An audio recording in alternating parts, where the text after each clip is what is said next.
Hey, welcome to Socialism for All. This is S4A live stream number 26 being recorded on the 28th of June, 2022.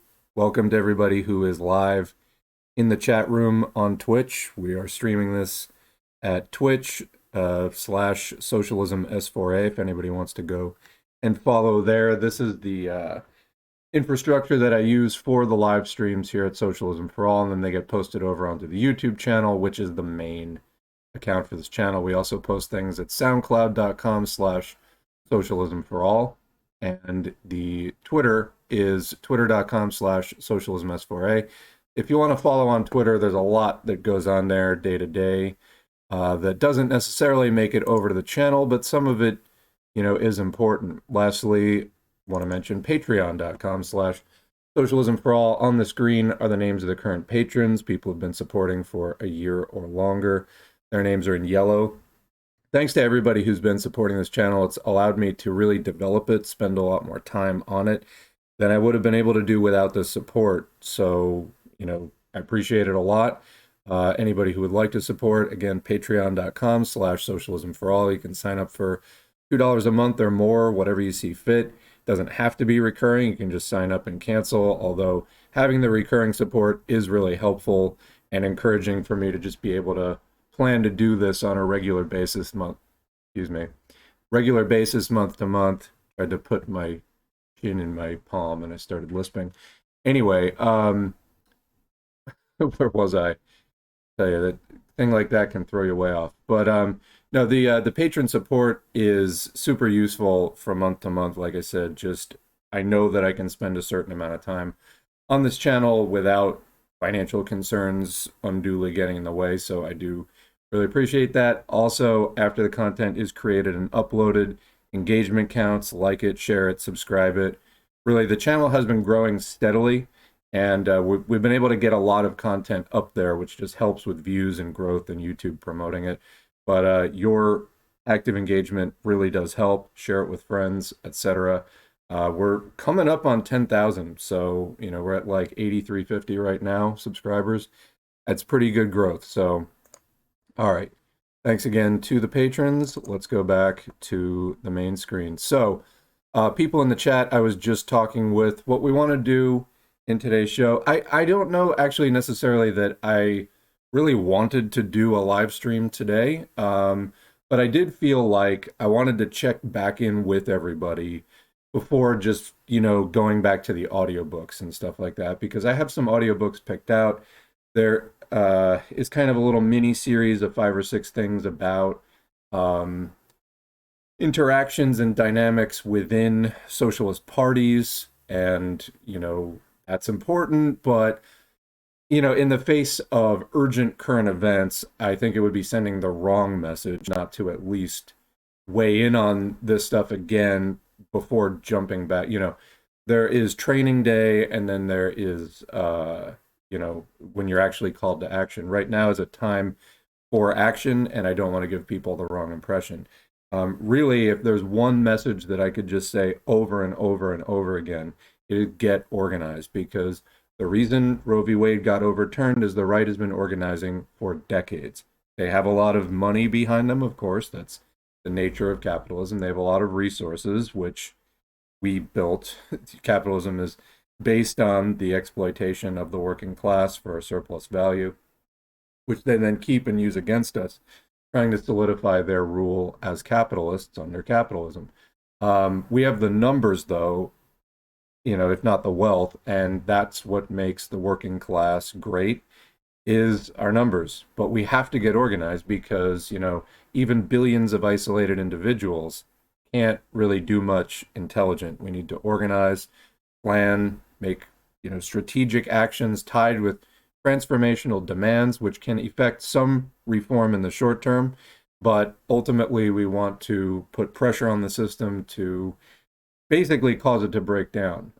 Placing transformational demands on the system, which it can only partially fulfill, is good propaganda for the future. As you build up revolutionary momentum, you say, look, they did this, but they can never give us this, but we could have whatever the next step is under socialism. So if you want the rest of this reform, and to make it permanent, then revolution is the only answer at that point, abolishing capitalism entirely and building a new system in its place. You simply cannot do this without organizing. You just simply can't. And you can't organize within a bourgeois capitalist party like the Democratic Party, or obviously the Republican Party or the Libertarian Party, the Constitution Party, any of those like right-wing nut parties. You just can't organize within a bourgeois-dominated, money-dominated, capitalist-dominated party and think that you somehow can organize in some productive way for class struggle. The Democratic Party is never going to be that base. Um, I mean, they're dominated by money down to the county and city level.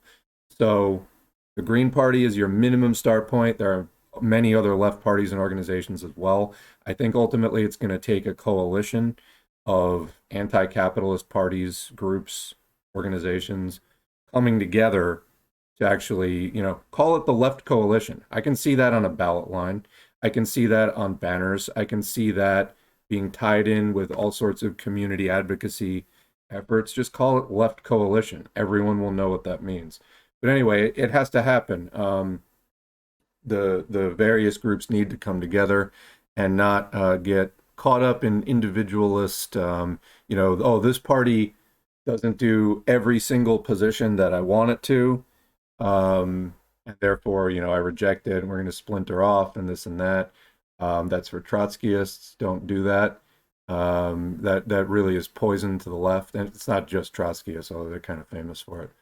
But yeah, we need to unite, not split. Now, that said, you can't just simply unite with bad ideas and call it good.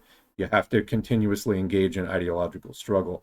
But to me, the context of this entire thing is, as I've said many times, the US left seems to have two modes. One, trying to reform the Democratic Party, which is, of course, in vain, fruitless, and just a waste of time and resources. And then two, realizing that and dropping out and doing nothing. So we need to get people back into the struggle who have dropped out and are doing nothing, aren't organized, whatever. We need to get those people back into the struggle by the tens of millions, but outside the Democratic Party. That needs to happen. Otherwise, I can tell you right now what the result is going to be. Failure, misery, suffering, continued dominance by capital. You just simply can't get out of the situation without doing that organizing. You just simply can't. There are certain minimums, there are certain baseline points of criteria that you need to follow in doing that organizing work. The pinned video at the YouTube channel right now is one called Under No Pretext, Marx on Guns, addressed to the Central Committee, 1850 by Marx and Engels.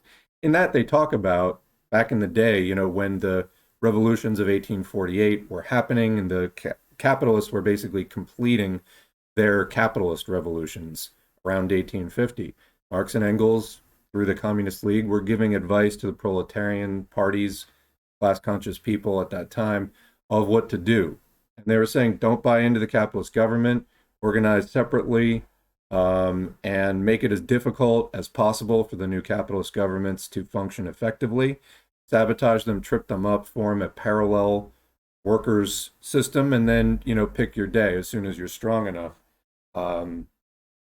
Abolish their system and replace it with your own.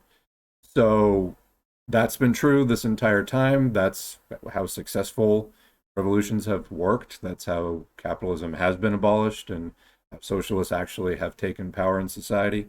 Of course, Lenin and the Bolsheviks were the first sort of really lasting mass scale example of this. Many lessons to be learned there as well. It's why we do so much from Lenin and other Bolsheviks on the channel. So anyway, but it is the time for action, and that's the point. So we're going to do some stuff on COVID. That is also urgent. And as you know, I don't think enough people are talking about it at all. So we're going to go into some COVID stuff today. We're going to talk with the chat about the Roe v. Wade situation and just, it's an opportunity for everybody to sort of talk before we get back into some of the more abstract stuff that does make up the channel. Again, I'm always trying to tie in that abstract stuff to what do people need to do today.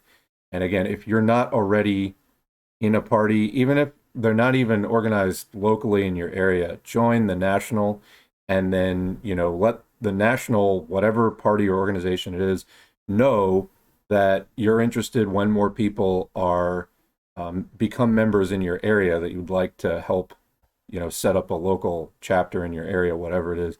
But people absolutely need to get organized, or this stuff is just going to keep happening. I can't emphasize that enough. So, all right, let's check in with the chat before we get going on to anything else.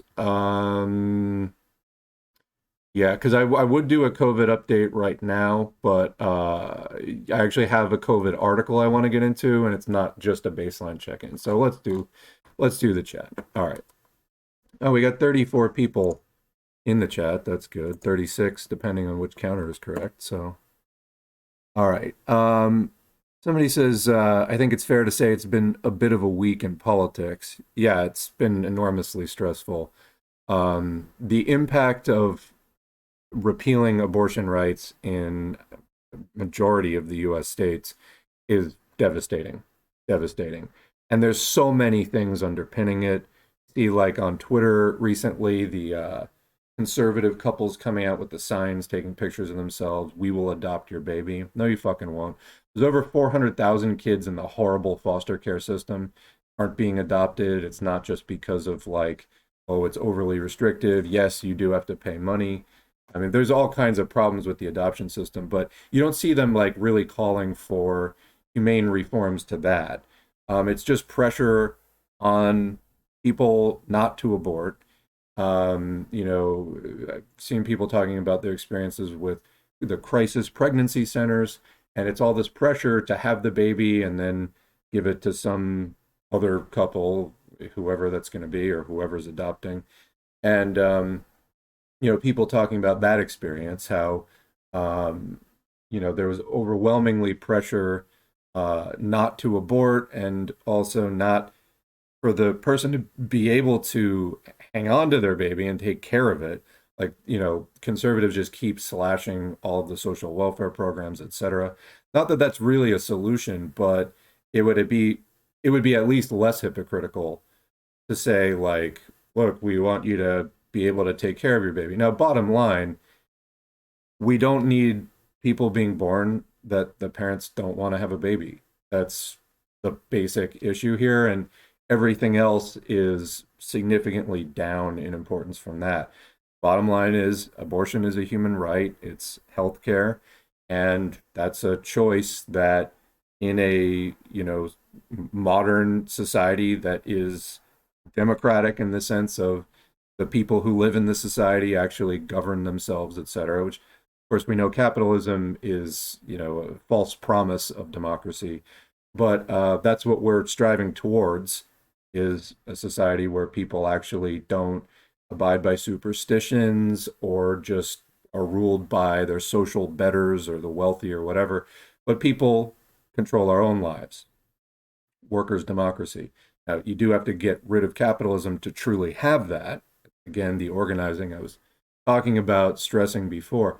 But yeah, the idea that people don't have this kind of sovereignty over their bodies is just a finger in the eye of any notion of,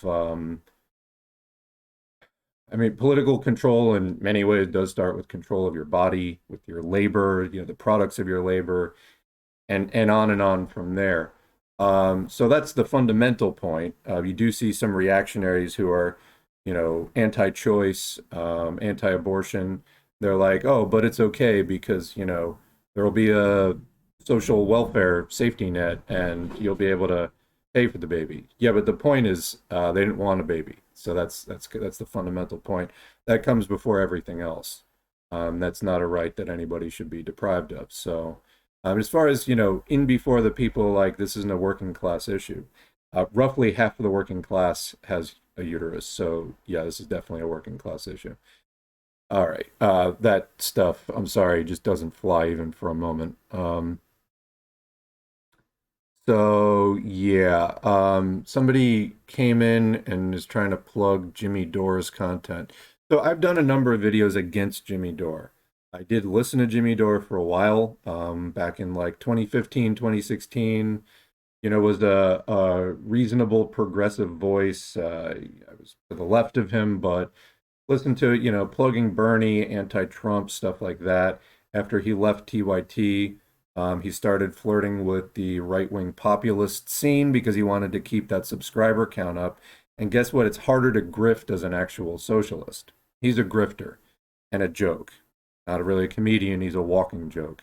All of the cozying up with the right, I've done a number of videos on that, going on Tucker Carlson uncritically, refusing to denounce that, the PR campaign for the libertarian militia back in like February of 2021, all of that stuff. So no, no, no, we're not going to be plugging that sort of, right opportunist garbage here. So we're going to take a timeout for the rest of the day on that person. Anyway, moving down the thread. Also, there's a link that I will post on the YouTube in the video description to the Houston Chronicle posted a story. The Roe versus Wade opinion annotated. It's way too long for me to be able to cover in the stream. I might be able to do something on it later, but wasn't able to get it together in time for this live stream. It's also super long, would just take up half the video. So I'll post a link to that for people who just want to understand sort of some of the reasoning that went into this. Now, we can get into, well, there's another comment asking, could you maybe go over the motivations behind the overturning of Roe v. Wade, please? It would be good to have an understanding of the reasons and implications aside from the obvious ones. I'm going to put on the chat right now to post your ideas and support them with the best evidence that you can for that. I think that, from just like a raw sort of capitalist, like wages, capital versus labor, material perspective, there are other piggybacking interests here, but one of the baseline things is creating a disempowered, vulnerable working class and a large army of the unemployed. That helps to keep wages down, and it keeps workers struggling. They really think that, excuse me, they can keep pushing us ad infinitum. That capitalism will never collapse. I mean, the capitalism doesn't collapse and go away on its own. So if you're thinking that it doesn't, no matter how weak capitalism gets, it still needs a push, because the new ruling class is the working class. It's not like the capitalist class falls away and then effortlessly by default, workers find themselves in charge. You have to organize for it, both to give capitalism the push on the way out and also to set up a new system. It doesn't just come together on its own. You have to actually work at that.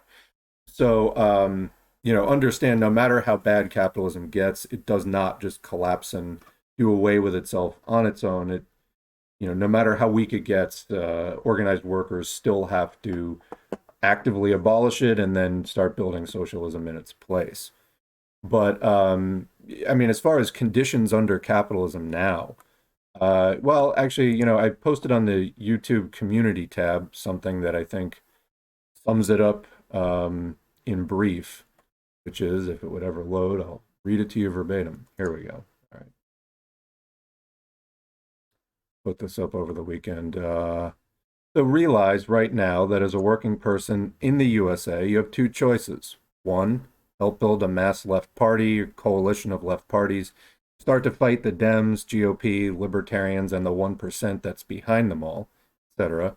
Or two, live the rest of your life in an imploding police state. I would say permanently imploding police state. It'll just keep getting worse. As a coward who let down current and future generations. Because that's where we're at. The boomers dropped the ball entirely. They let the left fall apart. They let the union movement, the labor movement fall apart. And, obviously there was a big push from the capitalist class in the late 70s and 80s and 90s to do all this stuff. But there wasn't even remotely appropriate pushback when they did it. So we can't continue those traditions of cowardice and inaction that were started by the last couple of generations before us. We cannot further those reactionary currents. So those are your options. You start to organize now, or you live the rest of your life as a coward who let everyone down in an imploding police state, because there is no time left. There is no time left. It's that simple. Okay? I have been out here doing some kind of politics for about 20-ish years. It has not gotten better in that time. And people now, like since Occupy, there's been a change in the conversation, and you see people starting to rebuild the left. It needs to go a lot faster. So if you're not already doing it, you need to start immediately.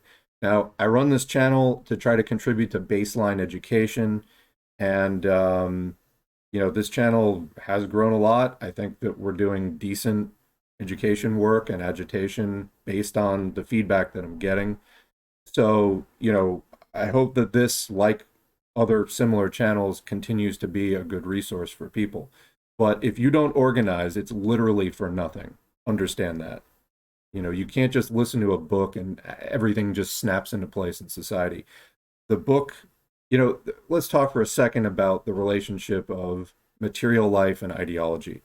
So I like to make the analogy of, if you're standing in the street, materially, your location in space and time, you're standing in the street and then a bus is coming at you. That's material reality. So if you look up and see that bus, you're probably going to have the thought, hey, I need to get out of the road. There's your ideology for that moment.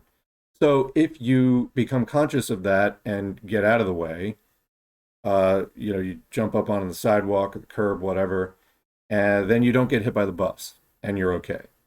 Well, there's a situation of, material conditions generating an idea.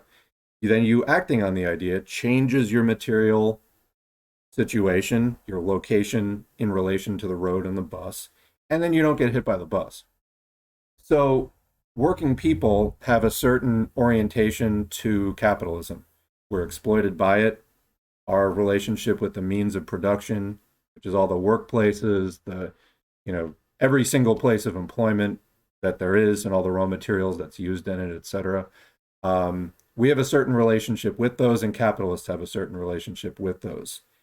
The interests of workers and capitalists are diametrically opposed and antagonistic to each other. What's good for us is bad for them. What's good for them is bad for us. So the bourgeoisie, the capitalists who own everything and can hire and fire us, they have a certain ideology about what they need to do to keep that system running. If you as a worker buy into that ideology, capitalist ideology, then you're acting against your own interests, because that's not your actual material interest. That's not your location in society. That's not your relationship to the means of production and the means of making a living. That's actually the opposite of what you should be thinking. So socialism is a proletarian working class ideology that reflects our interests under capitalism, and then points us in the direction of how to abolish capitalism, where scientific socialism comes into play, what actually works, building theory off of practice, and careful analysis of material conditions so that we can plan it out and then execute it with a minimum of failure and mistakes. Always going to be failure and mistakes, even in the most brilliantly plotted science. And this is the science of social change.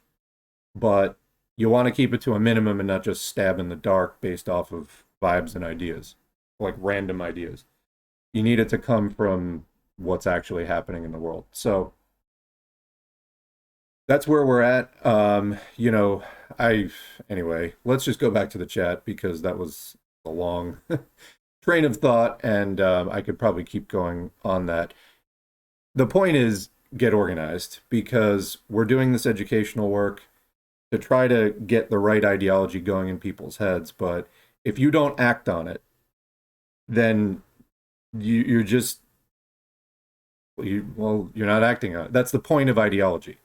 In other words, the point of ideology is to change your material situation appropriately. If you follow the wrong ideology, you're going to end up changing your material situation, maybe for the worse, or at best neutrally, and then you waste time and energy making the change.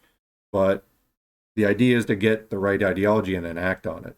So anyway, back to the chat. So somebody says land of the free, white men only in parentheses. At this point, not even white men, just capitalists and wealthy families, aka oligarchs. Although certainly, removing abortion rights is a patriarchal.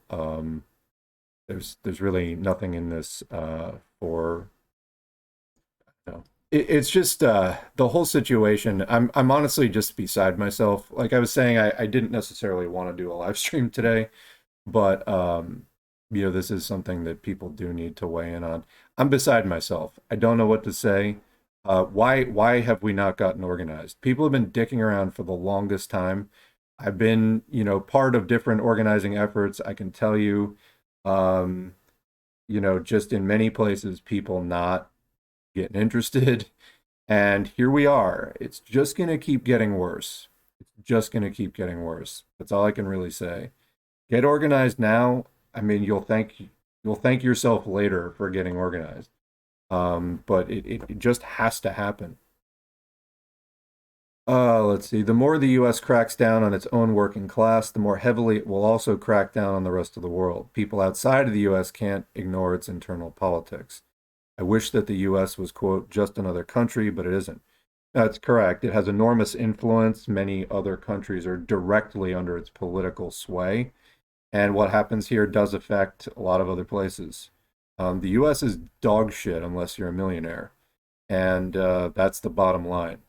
And, this is the kind of society that the ruling class has been pushing towards for going on 50 years now. It's the neoliberal consensus, stripping away any element of social democracy, the safety net and the various rights that fell short of socialism, but were gains won by the organized working class, concessions given by the ruling class. We're trying to tear it all down and put us back into, for people with uteruses being barefoot and pregnant, and for the rest of us, sort of the non-pregnancy equivalent. They want us as vulnerable and dependent as possible.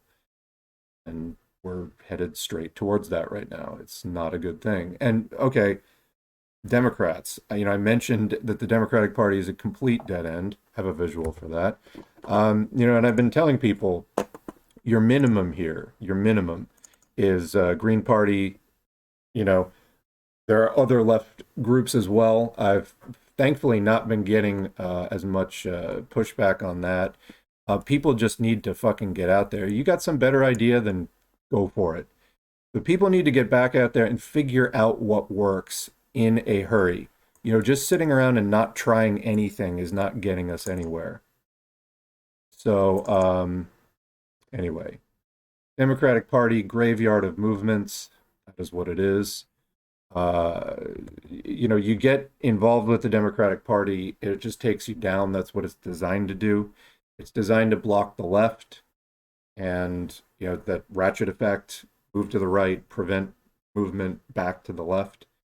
That's what it is. I don't know how, if anybody's seen the movie War Games at the end, when they're trying to get the computer to learn that you can't win tic-tac-toe. And there's a part where Matthew Broderick's standing there going, learn, damn it. I feel like this sometimes. I don't know what exactly needs to happen, but people need to learn this and stick with it. The futility, it's just, there's so much wasted time and energy. I know that a lot of people came out of the Bernie Sanders 5-ish year period having learned this lesson. And of course, Bernie Sanders, if he wasn't a wanton opportunist and sheepdog, could have saved everybody a lot of trouble by facilitating that movement out of the Democratic Party. Of course, he did the exact opposite. But more people needed to come away with that lesson of like, hey, this isn't going to work now or ever. And these are the results. This is where voting Democrat gets you. We are in this situation because of the Democratic Party. They're controlled by the same big money donors as control the Republican Party. It's, two different styles of government of capitalism. Neither party, obviously, is anti-capitalist. They're owned and controlled by capitalists. I don't know why this needs to be said at this point, but that's the way that it works. You can't reform it. You can only fight it and abolish it. That is the only thing you can hope to do there, okay? You're not going to reform the Democratic Party any more than you're going to reform the Republican Party. It's not going to happen. It's never going to work. I feel like this needs to be just put on loop and played through loudspeakers. Like, I don't know what it's going to take to get through to people. We are in this situation because the Democratic Party, on behalf of their 1% controllers, has been fighting the left with everything that they have while sidling up against the Republican Party and facilitating the overall shift to the right neoliberal consensus of privatizing, deregulating, and defunding public things. That is defunding public things, privatizing what was public, and then deregulating it once it is private. That's the world that we're headed into. And if you listen to Kamala Harris or really any other Democrat, that's all they've been saying is like, vote in November. I'm sorry, but there's no amount of voting Democrat that's going to get us out of the situation. And even for socialists, I do think that a left coalition, part of the energy can go towards making inroads in local races, county rate, like whatever it is, as part of the momentum of building the party. Whatever you can do there, do it. But even there, it's going to be just a piece, maybe a quarter at most of the overall struggle, if that. Just to be clear on that. But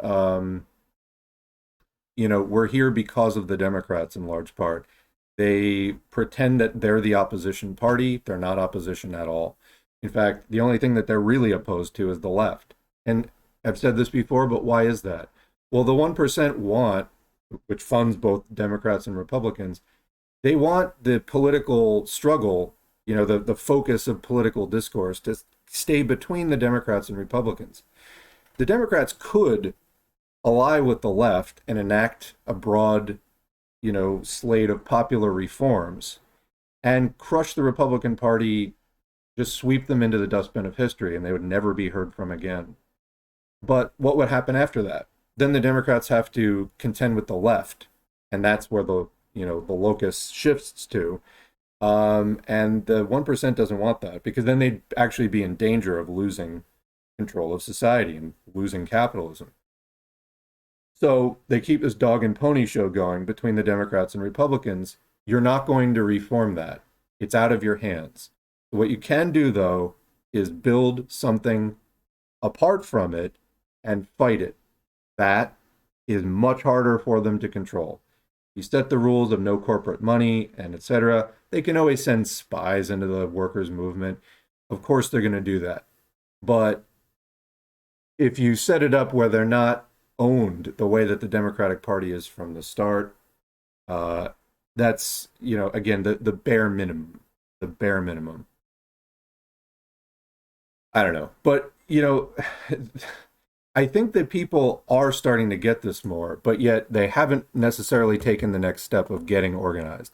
And again, there's always some sort of individualistic excuse for why not this party or why not that party, but it's just not sufficient. You have to do something. You can no longer stay on the sidelines, not organizing and not building worker power to the extent that we can under capitalism to fight the capitalists.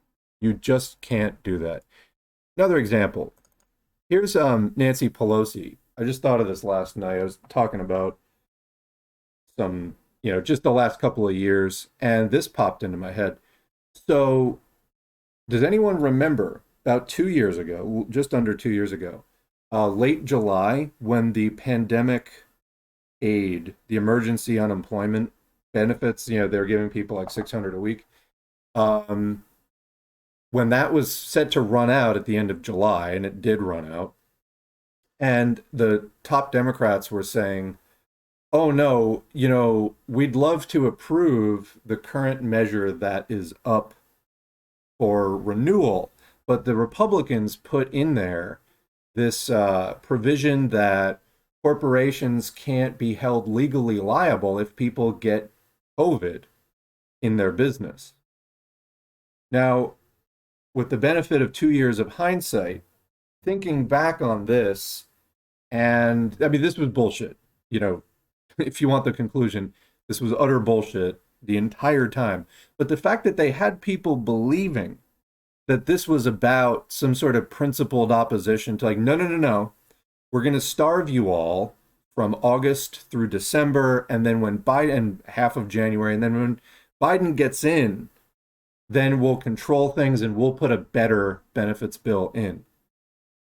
It's an emergency provision. It's a pandemic.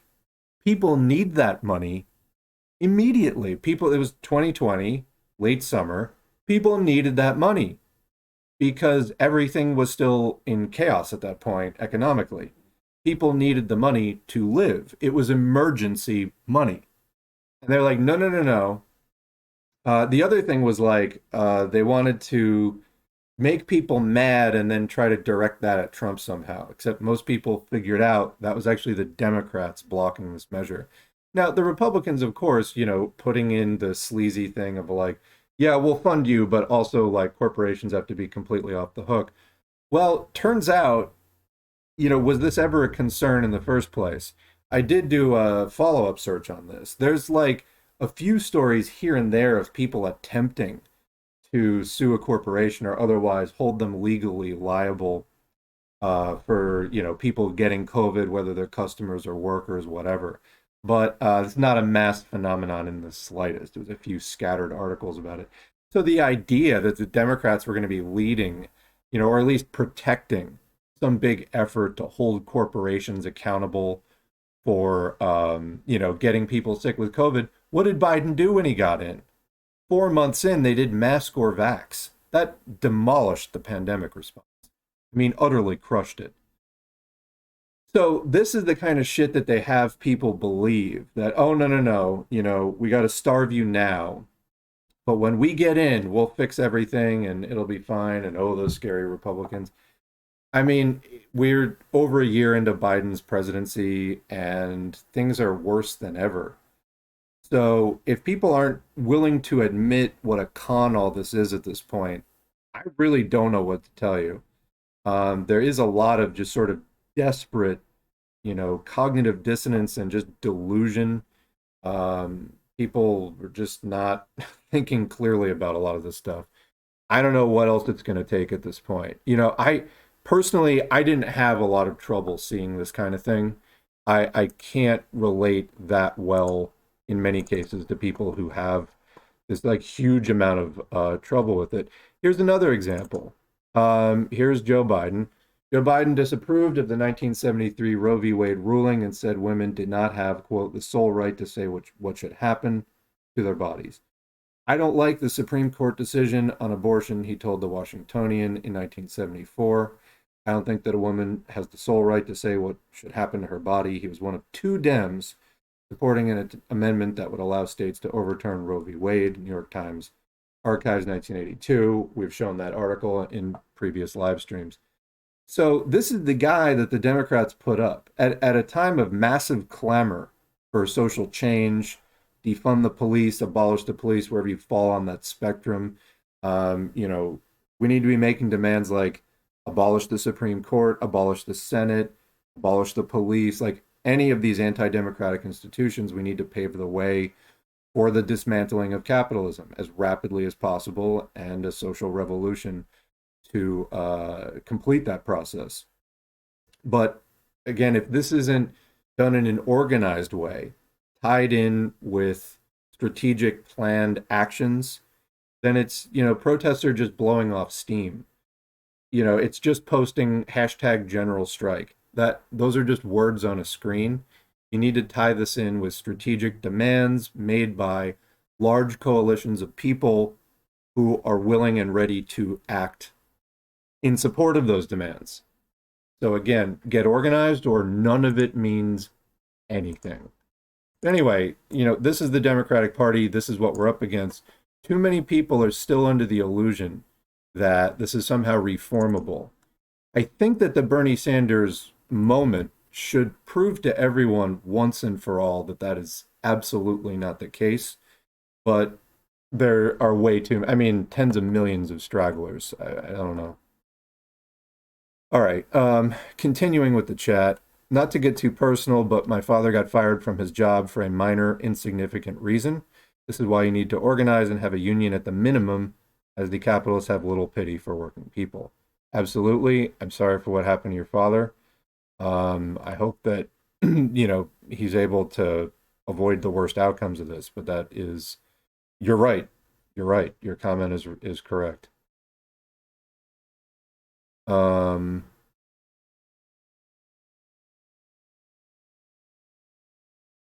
oh, we got like a men's rights activist. Get the fuck out. Get the fuck out. This is not your time. It's not your moment. This is about abortion rights and, people trying to make it about something else other than, abortion rights, like the disingenuous conservatives coming in trying to make this about, oh, well, we'll adopt your baby or whatever. No, you fucking won't. And anyway, we need to stay focused on what is actually going on in the world and not have it get completely watered down. Going into root causes, that's valid, but what about the men? Shut the fuck up. Just shut the fuck up. Somebody says, yes, that's why we have birth control. Wrap that rascal.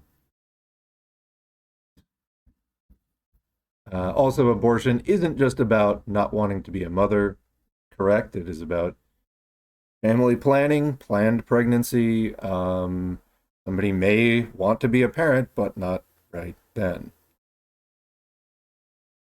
Do I think, well, first of all, I mean, what I think is a small part of the picture here, but do I think that the Roe repeal is a move to, let's just rephrase, is the Roe repeal a move to increase social reproduction in response to declining birth rates and tight labor market, or is it just religious cranks in SCOTUS enacting their agenda? Well, it's never just one thing. It's never just one thing because the people on the Supreme Court, it's not like they're independent agents. I mean, they're as servants of the capitalist class, and they know that they have a job to do, which is enforcing the type or making the rulings that lay the groundwork for the type of capitalism that their bosses want.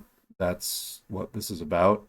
They're quote public servants, except the public in the case of capitalism is basically defined down as the capitalist class. So, is it a move to increase social reproduction in response to declining birth rates and tight labor market? Um, I mean, like I said, we do know that it will make more vulnerable workers and a larger army of unemployed. That works to capitalist advantage, helps to keep wages down, which, the Federal Reserve was just talking about wages are too high right now, etc. No, don't ever think that it's just about religion. In class society, everything has a class character and everything is the product of class society. So things are never just ideological in an abstract sense. Like there's a lot of people who think, like a lot of like new atheists think that religion is like the driving force in the world and that's what causes the wars. It's not. Religion is a, at least one step removed reflection of ruling class ideology and values and ideals. So it always comes from something material originally. Sometimes the ideologies seem to take on a life of their own, but they're always tethered to that. And if the ideas that are floating around out there don't end up serving the ruling class, hold on, I got to take a sip here. If they don't end up serving the ruling class, then they rein them back in and replace them with something that will. So yeah.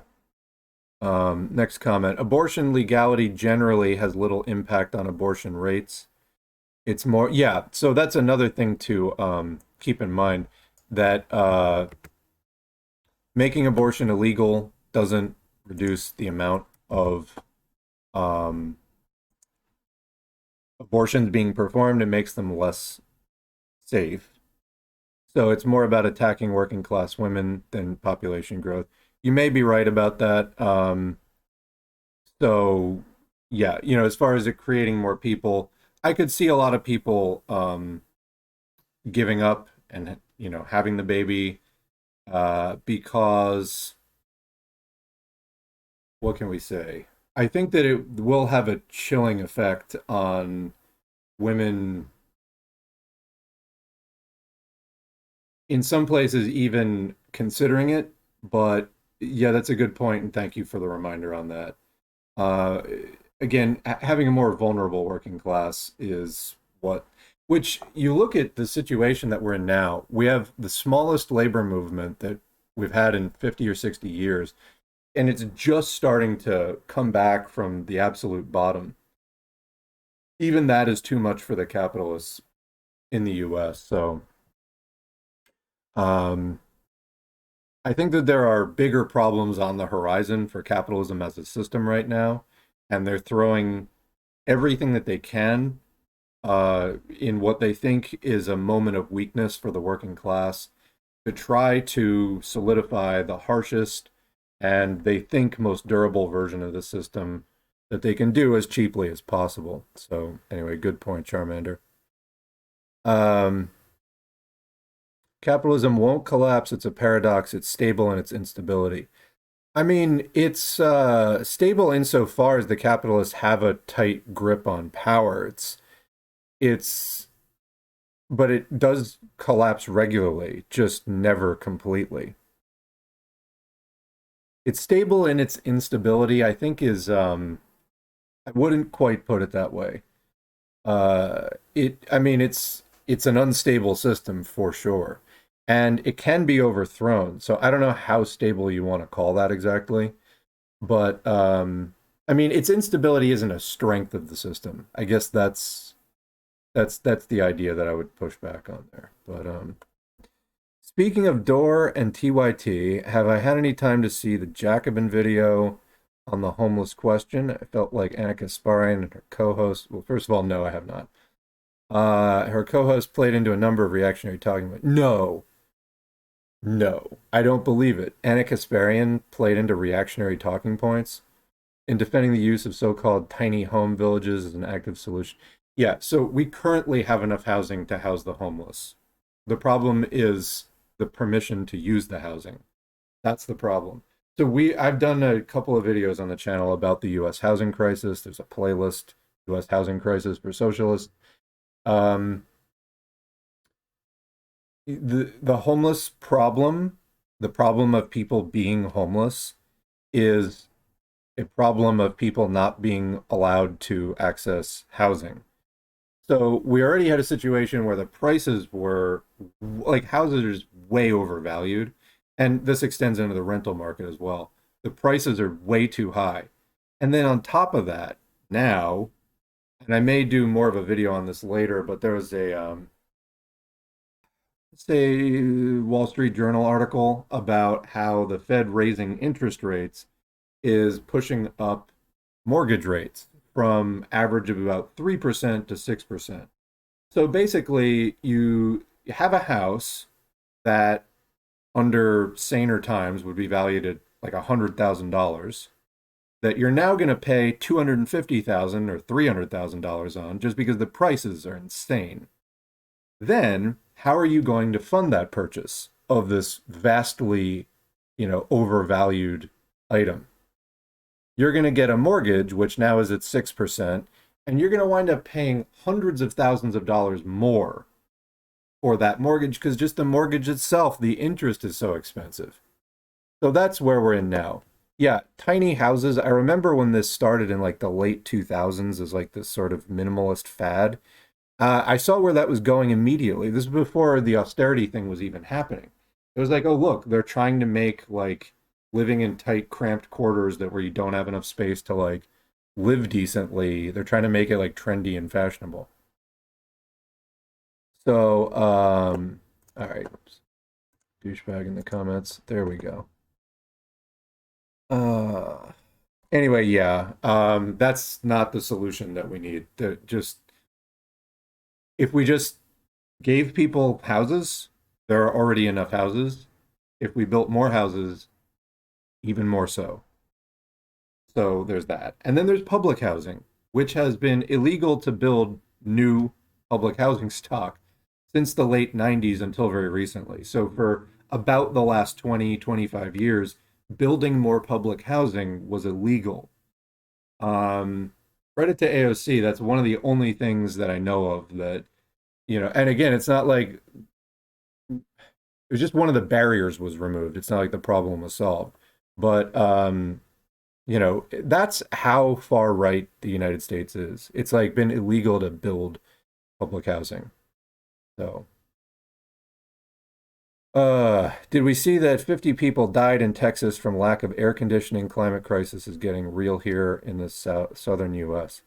I didn't see that specifically. I did see the story about like 42 people dying in a tractor trailer, trying to come into the US and horrible stuff. And then the right wing saying like this is a result of open border policies.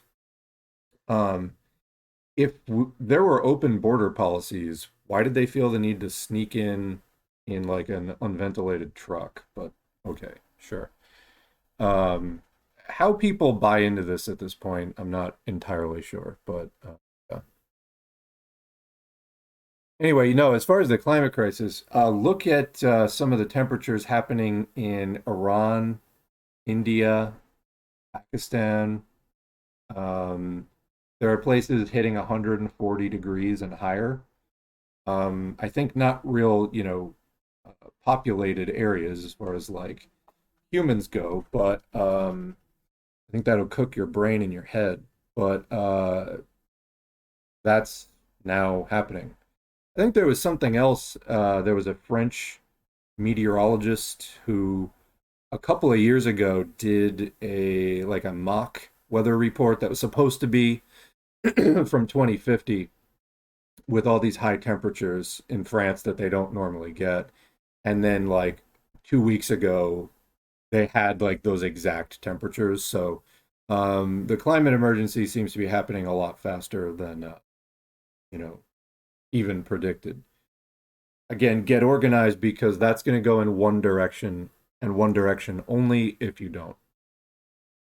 If we organize, there's still a question of doing it right and winning. But if you don't even organize, it's not even a question. You lose.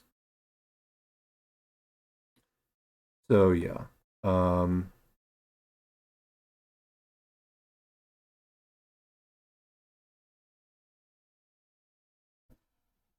this is not a new opinion from Anna Kasparian, but it reeks of the most unvarnished and disreputable opportunism that Jacobin.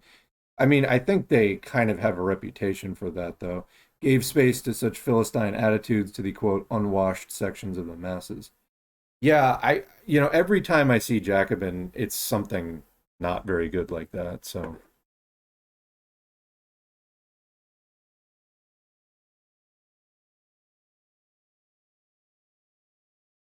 all right. He says they were shooting fireworks off on the night that Roe v. Wade was overturned in the neighborhood next to mine. That's disgusting. It's going to just result in uh, whether or not more unwanted people are going to be born and, increase the amount of nearly 500,000 children that are in the foster system currently, the foster system that desperately needs to be completely overhauled and redone. But, whether or not there is a net increase in unwanted people born, um, it is going to result in a worse life, harrowing situations for people with uteruses now in the position of what do I do? Getting this procedure is illegal. And, whether or not there's a safe resolution at the end, it's a harrowing process for no good reason. Anyway, um, I just don't know what to say. I mean, this is a time for, like I said, I didn't want to get into the audiobooks again without at least talking about this, but for the love of God, I mean, get out there. There have been protests. I mean, I've seen footage of it, but it's like, what does it take for people to, in the United States, get organized and do stuff?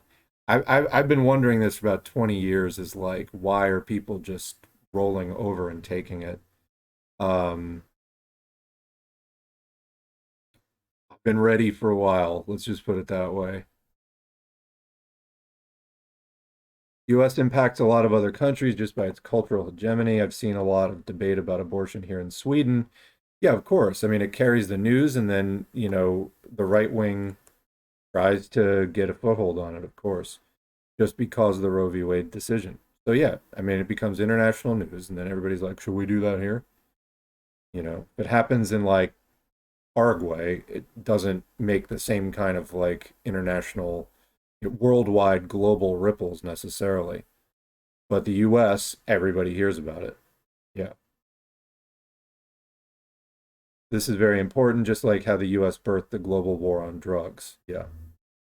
Which is a war on some drugs. Definitely not a war on all drugs. And it's really a war on people who use some drugs. But that's for another time. Damn, that would have been sick if Bernie started a socialist party in 2015. The fourth largest political party in the United States is the Greens, which had a very similar, but better. I mean, Bernie kind of ripped off the Greens as far as their platform, and then watered it down some. The obvious move was just being like, okay, well, we used the Democratic Party to get a leg up. Fuck you very much. Now everybody go join the Green Party.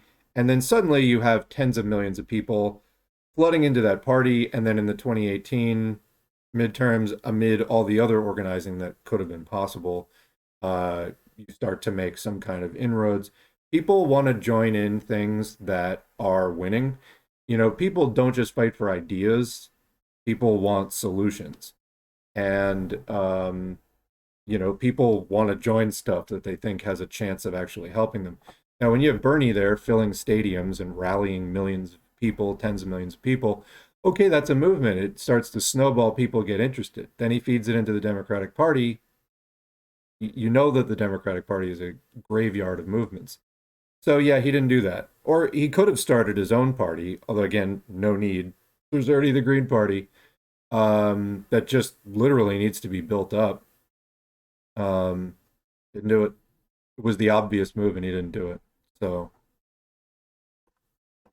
they even offered him. I mean, I know Howie Hawkins offered him the the slot in 2020. So it is a demonstrated fact that Democratic politicians are either bourgeois themselves, they're just rich themselves, or they're bought by bourgeois interests. Yeah. OpenSecrets.org. You can see who donates to whom. So welcome to Max joining in the comments. All right. In 2012, the net worth of the average Democratic senator was $13.5 million. Yep. Crazy that movements have been going to the Democrats to die for decades now, but some activists still trust them.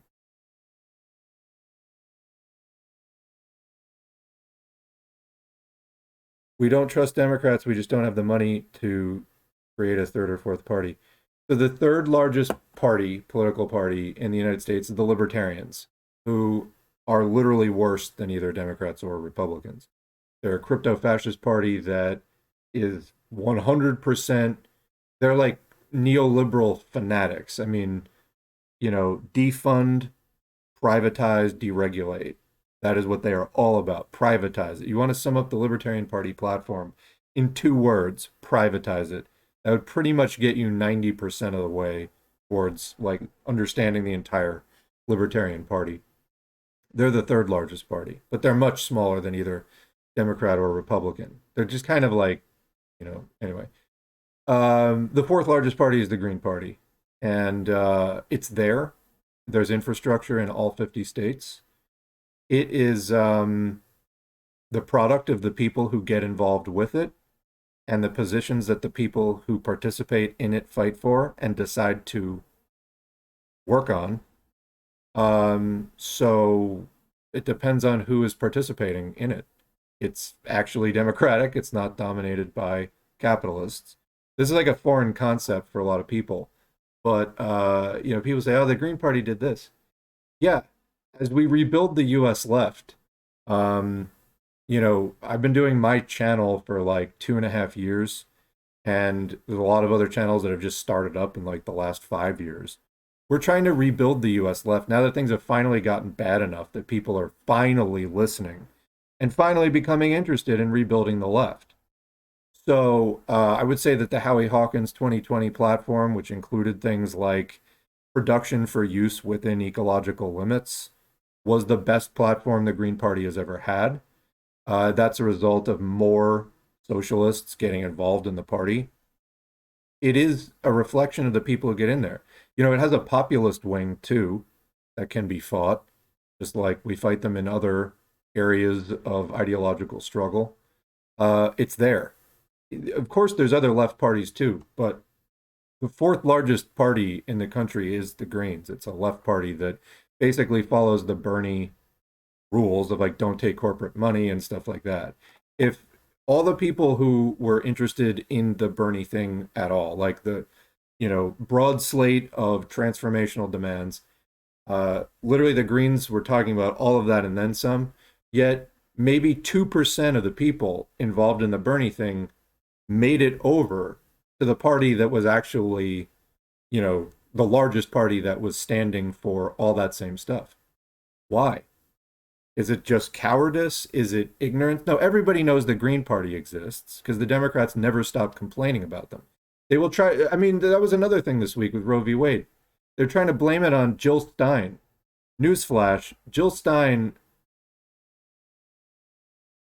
oh my God. It's like, you know, I don't know what to say. Words fail. The Green Party has not to date had anyone in Congress, but you're going to blame them?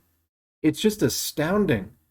The Democrats, they can't take responsibility for any of their own, you know, failures. They blamed Ralph Nader for George W. Bush winning. That's not what happened at all in 2000. Everybody knows that they exist.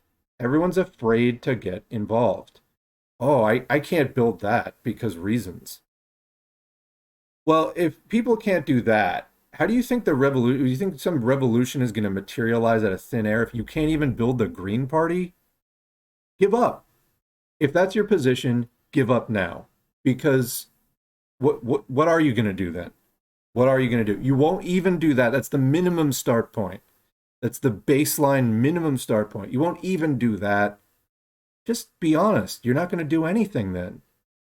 Now, I don't want you to not do anything, but if you won't even do that, look yourself in the mirror and say, what am I willing to do to change the situation? Anything? Probably not.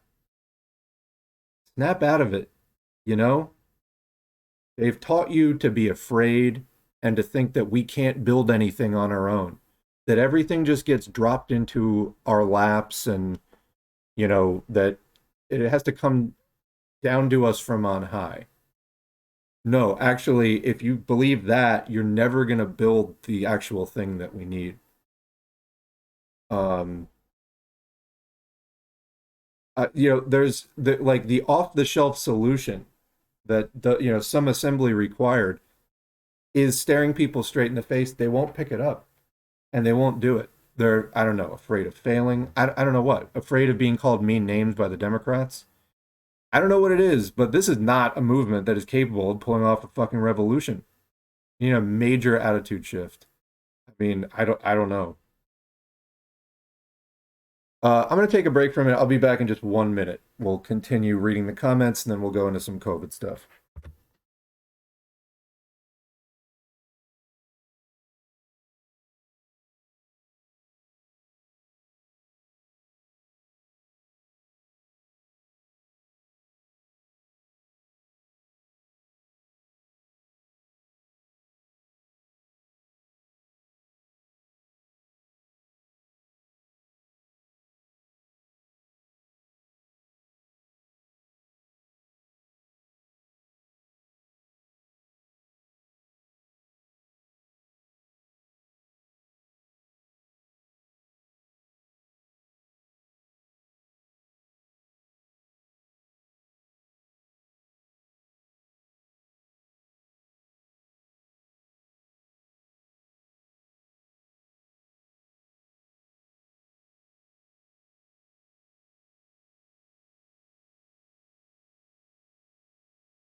All right, we're back. Thanks to our sponsor, Dead Silence, for previous message. Okay. What else do we have? People think that if every congressman was AOC, we can change how the US functions. Too many people think that. I don't know. I don't know. I've been trying to get through to people for literally like 20 fucking years.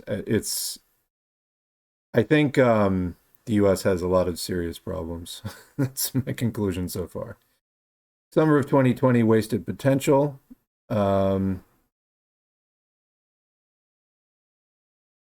somebody says, I thought entryism into the Democratic Party might work before Joe Biden.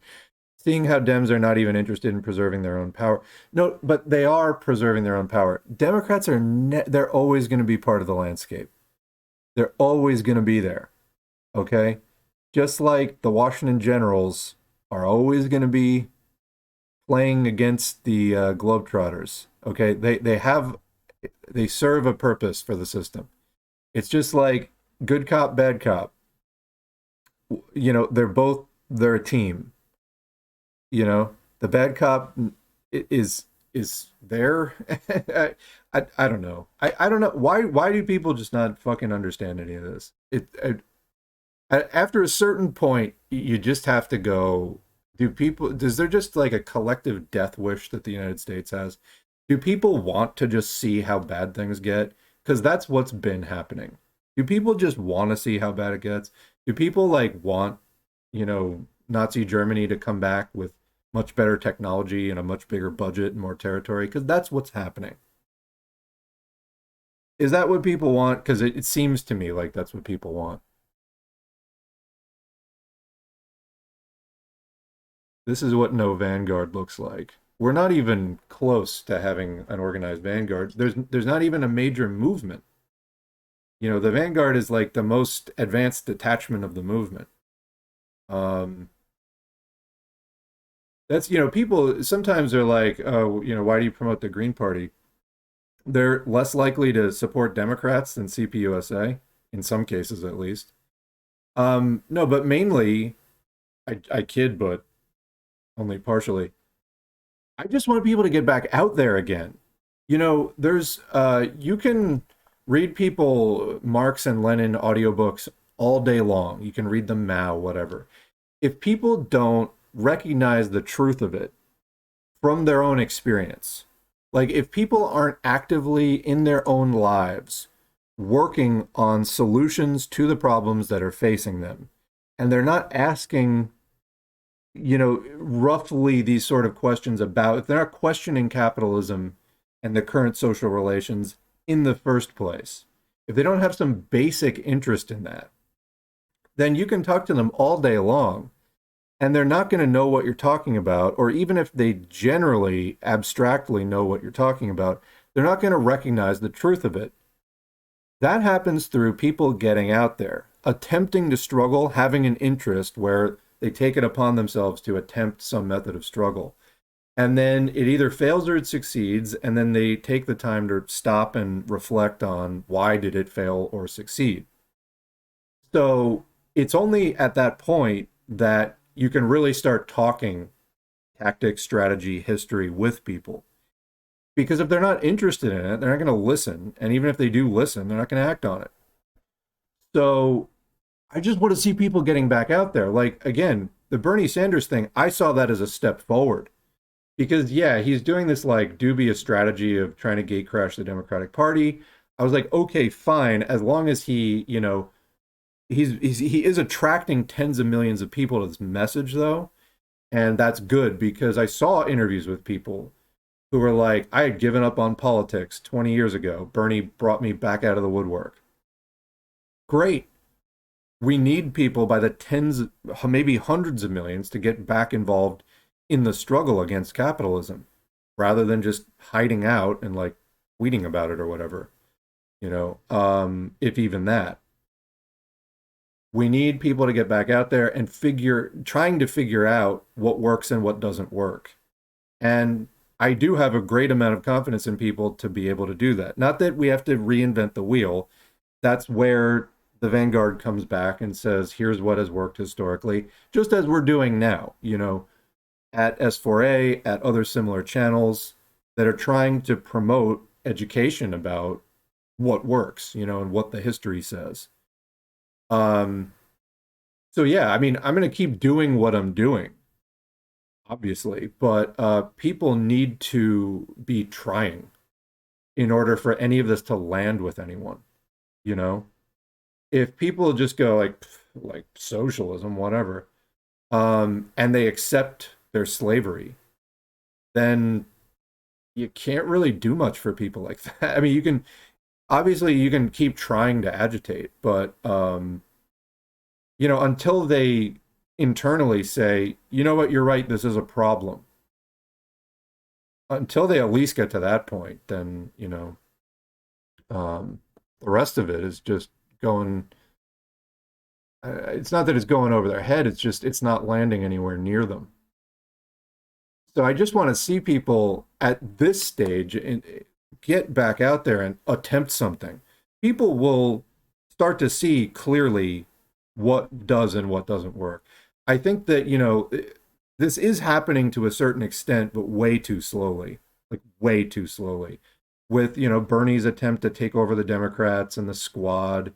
What have we even heard from the squad in the last year? I have heard nothing, like nothing from the squad, like in the entire last year. What are they even doing?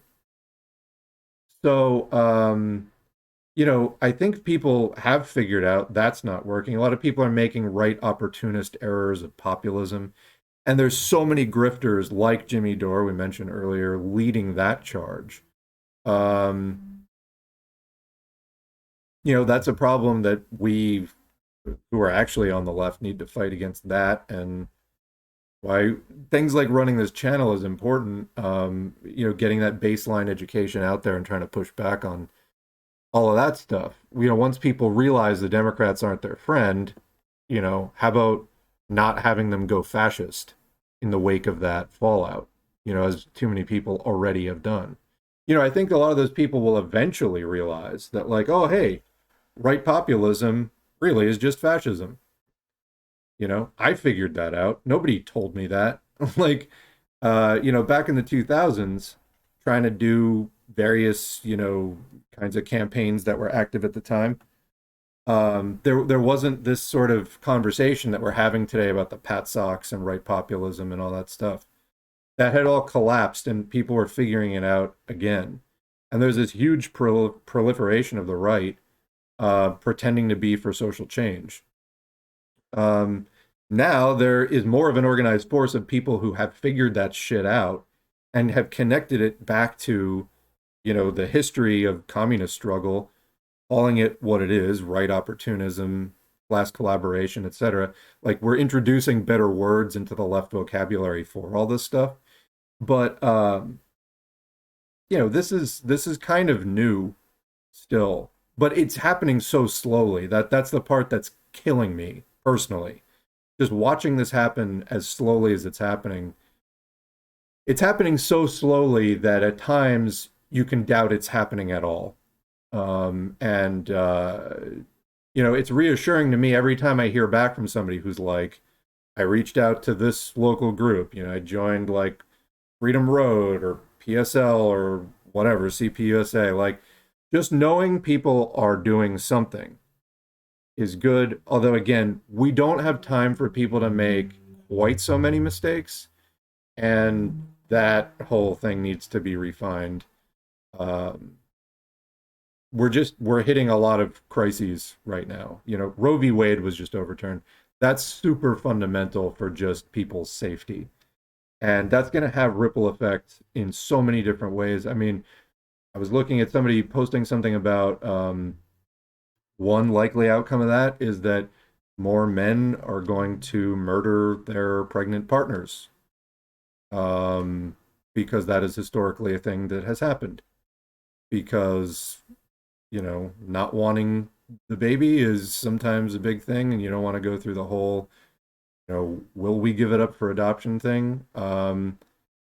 It's just taking away abortion rights, like taking away any kind of healthcare, or other basic rights, creates massive problems all throughout society in so many different ways. It accentuates other problems like misogyny, like that gender, sex-based power imbalance within relationships, and so on. So, really a dark day. If I seem a bit less composed during this live stream, it's just, I don't know what to say. These are horrible times. Um, Alan McLeod wrote a very compelling article. Yeah, moving on from that for today.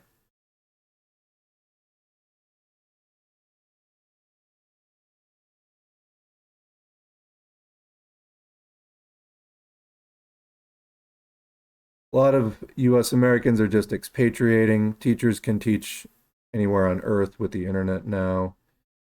Um, yeah, yeah.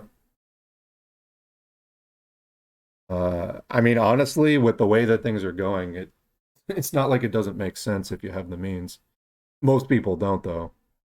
I mean, if you don't speak Spanish, like moving to Mexico, that would be challenging, off the bat. And then what's the other country that the US actually like shares a border with? I mean, the US is like 50 tiny little countries that all speak the same language stitched together. So, it's a very large country territorially. Your other option is Canada. They're extremely exclusionary as far as like who they let in.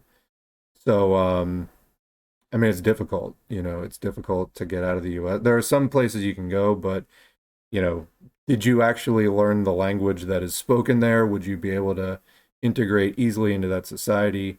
The U.S. is not great with teaching people, languages other than English in general. So like your odds of coming out of high school and being remotely prepared to integrate into some non-US country is like pretty slim.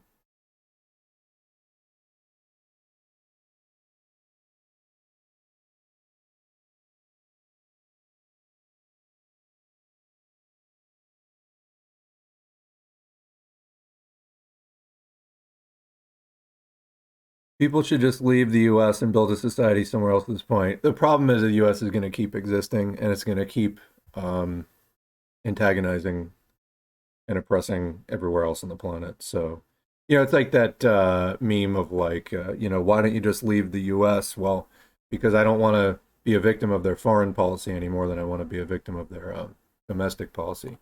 That said, let me make a point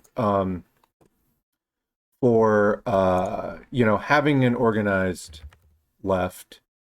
Um, did I grab a copy of this? I don't think I did. Okay. Is this it? No, it's not. Can't put the visual up, but Luna Oi, another YouTube channel, tweeted a graphic a couple days ago, maybe 4 days ago, about it showed the average percent of wages that are spent on rent around the world. And the United States was 59%, Canada was like 45%, Mexico was 36%, China, I think, also about 35%, Australia, same deal. Europe and Russia were about 20 to 25% of wages spent on rent. So, um, the United States is in free fall. Like people don't realize how bad they have it here is part of the issue. But we're spending a majority of our income on rent on average. Like almost two-thirds of income is being spent on rent on average in the United States. And there's no other country that's even, well, Canada's a little close to it, but beyond that, everything's like 35 and under. The United States is like double the world average as far as the percentage of income that is spent on rent. This is outrageous. And again, it's happening very rapidly too. This whole housing price situation, this started in earnest in 2016 into 2017. House prices were coming down for a while. Now, I mean, the housing market has been maybe not the greatest for a long time, But in recent times, this currently absolutely off the rails crazy situation has been about 5, 6 years. Where is it going to stop? They're predicting no immediate stop here. Like I said, mortgages just got that much harder to take out. Like, who would want to take out a mortgage at this point? Because you'd wind up spending like, more than half the. And I just, it's not looking good. And this is the direct result of people not organizing. That's all I can really say. So, like, say what you want about Europe, for example. Um, yes, it's imperialist. It lives off of, it's a client state. It lives off of the exploitation of the rest of the world. So does the United States. And in the United States, there is dramatically less worker representation in any form of, authority or power with like in any level of society. What's the result? We're paying on average 59% of our income just on rent. This isn't an argument for social democracy. It's an argument for getting organized because, again, this is the direct outcome of it. Europe is not socialist, but they are able to keep some forms of exploitation out, some of the excesses of it out. To completely discount that is absurd and will get us nowhere. Well, where it gets us is paying 59% of our income on rent. People got to do something. I don't know what else to say. Uh, so an odd comment. Not sure where this is going. Oh, never mind. I know where it's going. Somebody talking about, Americans have never experienced capitalism. I mean, some people have lived in, or have never experienced socialism.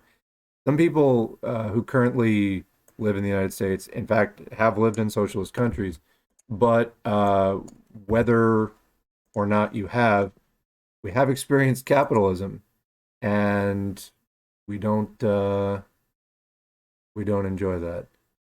So capitalism is in fact strangling the life out of us. Speaking of, random note, but somebody retweeted into my feed something about how, like, on average around the world, countries rewrite their constitutions about every 20 to 25 years to sort of update what are the basic rights that people have. The United States is like a little slice of the 1770s that somehow made it into the 21st century and is trying to poison and murder everything that it can. Um, just it can't be allowed to keep doing this. Like, it's so regressive, it's so stuck in the past, it's so reactionary. It's hard to overstate any of this. Um, and what I was talking about before about people being exposed to other countries, because like the US, living in the US gives you this weird um, sense of what other countries are like. Because again, if this was basically any other geographical area, um, each of the states would be a separate country that might speak a different language and definitely would have a different government and things like that. Living in the United States, it's like you move from state to state. It's all the same country. There's a lot of the same culture, not identical, but a lot of the same culture. It gives you this sense that like everywhere in the world is the same, and that just the way that things are in the United States is just the way that human life is. And nothing could be further from reality. For people who have traveled at all internationally, like at all, even one time, just breaking out of that. I mean, the most conservative people, aside from like the ultra rich, but like sort of the just more culturally backward people who have like never firsthand experienced any, you know, um, any other culture than the United States, uh, tend to just have such small minds about what is possible. And I don't know. This is just not a great day for the U.S. What else can I really say? I got bussed with 3 buses full of volunteers from Chicago to Iowa. More came in other buses from other states, Missouri for sure. Guess what real life praxis and electoralism taught me? They could steal an election for Buttigieg. He will smile the next day, avoiding comments when his win was announced. They totally stole an early primary, which could have snowballed Bernie to the White House.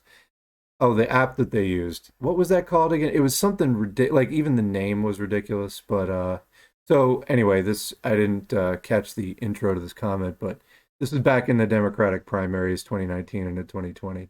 Got busted with 3 buses full of volunteers from Chicago to Iowa. More came in from other buses from other states, and the election getting thrown for Buttigieg.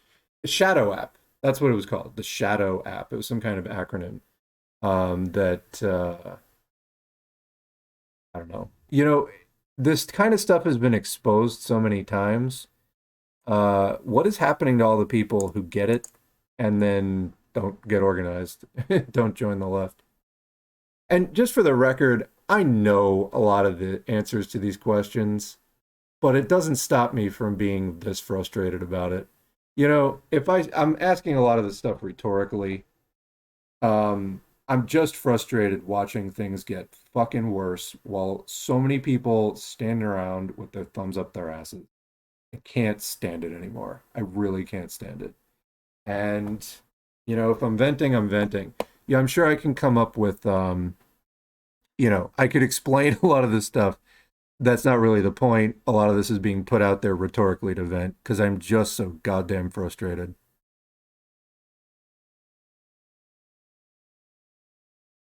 Yeah, the Dems are paid losers. They are part of the system.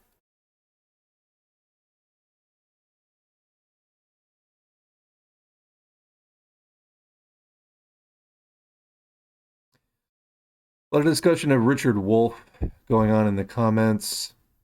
Um, did a playlist, Understanding Richard Wolff, if you want my take on it, including Hakeem's conversation with Richard Wolff, which I thought Hakeem asked a lot of the right questions. Wolff's answers were not great. Hakeem definitely could have stuck it to him a bit more, but I thought he conducted a decent interview with getting a lot of bad answers out of Wolff.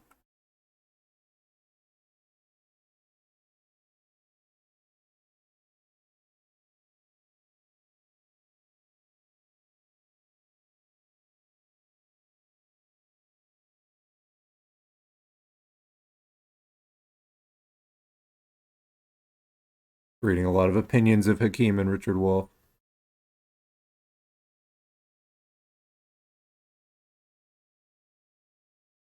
Politics is way less about votes and way more about mobs and disciplined militias than the opposition lets on. I mean, the stuff that has been going on in the right wing behind the scenes, it's like people who say that 1-6 was no big deal. Name a fascist group in the United States, like Patriot Front, Proud Boys, whatever. Name a fascist group, any fascist group. They had people there at 1-6. Like, who do you think was doing 1-6? It was organized neo-fash. That's who did 1-6. These people are members of organizations that are actively engaged in horrible things. Just because the Democrats are trying to fundraise off of it rather than doing anything about it does not mean it's not a problem. Just like Roe v. Wade. I mean, really, that is just stupidity. I run into it constantly. The people are like, oh, Democrats talking about 1-6. There was no big deal. Shut up about it. No, no, no. Just because they're ineffective, well, essentially the Democrats are fascist collaborators. They're not like ineffective anti-fascists. They're fascist collaborators. They're not an anti-fascist party. Just because they're not effectively doing anything about it does not mean that it isn't a problem. That's such faulty logic. I don't have words for how faulty that logic is. Roe v. Wade is the same thing. Democrats aren't going to do anything about it. They're just going to fundraise off of it. But in fact, they're the reason why it became a problem in the first place. That doesn't mean that it's not a problem. It is. I don't know. I don't know.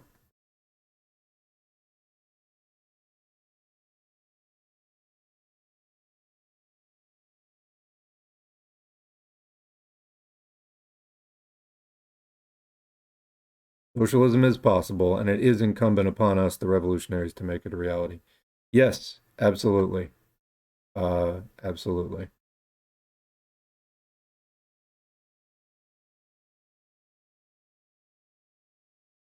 Everyone I know in the US is like, oh my God, we're finally going to have a war in Europe again. Yeah. I was just watching Paul Sturm's video on the Russia-Ukraine war. I think it should be obvious to everyone by now, which a good video, by the way, the Paul Sturm video. Um, it should be clear to everybody by now that the Russian invasion of Ukraine is about a lot more than the DPR, LPR. That's sort of like absurd if anyone still thinks that like liberating those areas or giving them border security is what that was about. Um, as they, missile strike a shopping center yesterday, assuming that that's accurate. Again, a lot of things happen that are war propaganda that aren't necessarily the case. But what is a fact that we do know is that it's still going on months and months later and is involving extensive portions of Ukrainian territory. This is about a lot more than that. Um, bringing Ukraine back under Russian control for the benefit of the capitalists who run Russia. That's sort of like the definition of imperialism, but yeah,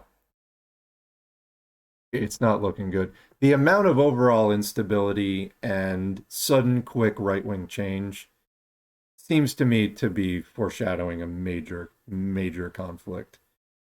Will people in the US be able to get their shit together at least enough to form some kind of vanguard? I sure as fuck hope so, and that's why I'm doing the channel. That's why I'm going to keep doing the channel. But people need to hurry the fuck up. Seems like prepperism is also becoming more of a thing in one commenter's area. Yeah, so for people who don't know what prepperism, it's like survivalism. They're prepping for doomsday. Yeah, I think that a lot of people, watch the Walking Dead as like an inspirational like uh type of experience. Like that's what the US is turning into, is just sort of like every person for themselves, like all out, just attempts to survive basically. And suffice to say, we can do a lot better than that. But it seems like just so difficult to get a lot of people thinking beyond the horizons of just, their personal survival.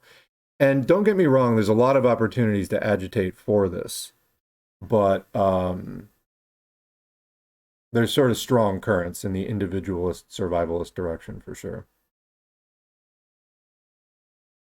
There's like a big argument going on in the comments about is Hakeem opportunist, and I'm not really following a lot of this.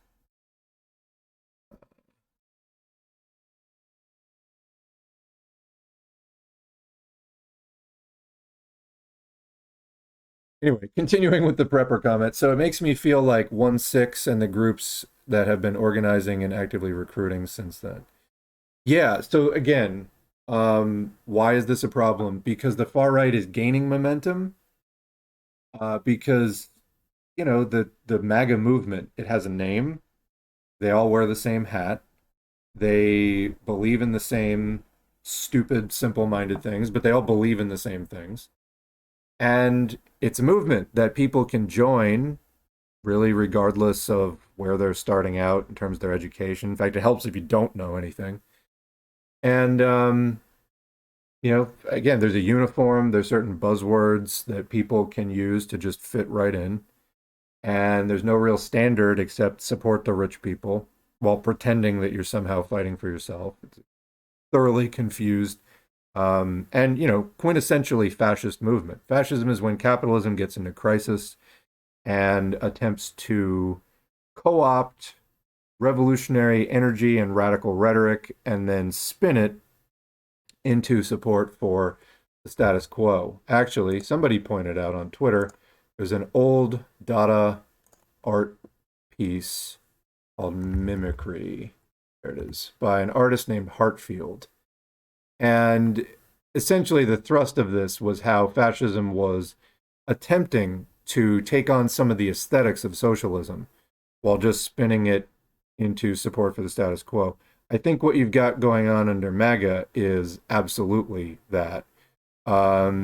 They spin it as some kind of, radical break with the status quo, and they're going to root out the deep state. That is not that there isn't a CIA and that there's black books stuff and all that kind of stuff.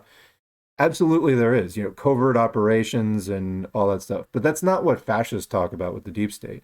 They're just talking about opposition to fascism. So again, they'll take any left-wing concept and then spin it into support for the far right. But I just wanted to share that as Hartfield, again, Heartfield, Mimicry was the name of the exhibit. Point this out because really it can't be stressed enough. This is exactly what's happening with MAGA. In the earlier phase of the Republican Party in recent history, like the Bush-Cheney days, you did not have the mass movement aspect of it. They did a little bit of dabbling with it with the, W. Bush was the kind of guy I'd like to have a beer with and all that, like the folksy shit. But it's a real mass movement now that's taking on a life of its own outside of Trump. I mean, it started with the Tea Party. And where did the Tea Party come from? Existing movements that were the far right fringe. It started before the Tea Party. The Tea Party was just the coalescing of all of these, sovereign citizens and, tax protesters, all the other like far right wingnuts came together into that. Then Trump came along and gave them a major boost. There's a lot of momentum going on there. It is a mass movement. It's taking on a life of its own. It doesn't even need Trump anymore. I think Trump is still useful to that movement, and many of them would still like him back. But they're generating their own new far-right leadership now from within their own ranks. So this is what Bernie Sanders effectively started and then aborted. This process failed on the left. Now, it is still continuing to the extent that we're doing, this channel, and other channels are continuing to oppose the Democratic Party. I mean, I'd say channels, this is the media, this is one aspect of it. This is a reflection of the groups and organizations and, activists that are out there doing this stuff. It's one reflection of the movement. But, a significant one, the media, especially in this, information technology dominated society, the media often is a decent reflection of what's going on there. But this is what the left was effectively prevented from becoming, an autonomous from capital control, an autonomous movement that was going to be able to sort of do its own thing. Now, the thing, again, about with fascism is that it's not really autonomous from capitalist control. That's who it's serving ultimately.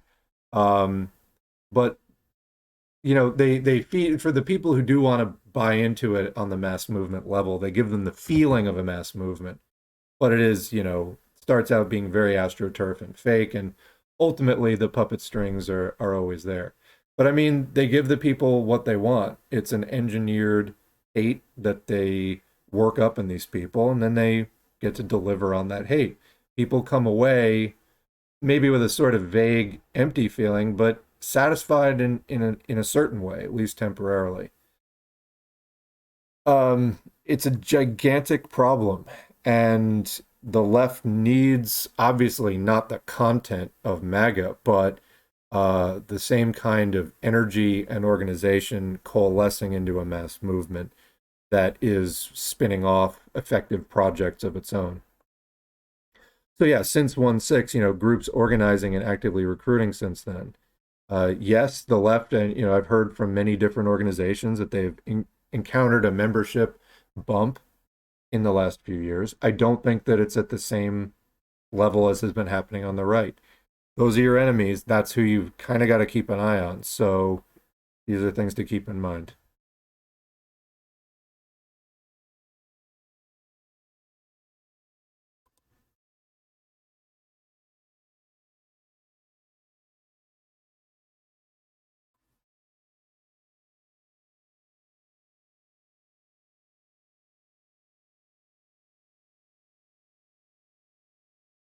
All right. Well, I'm sort of caught up with the chat almost here. There might be a comment or two. Then I'm going to switch into the COVID stuff and wrap it up. Do stick around for the COVID stuff because, oh man, if you liked Omicron, you're going to love BA.4 and BA.5 and BE.1, which is a BA.5 spinoff. Let's just see what else is here.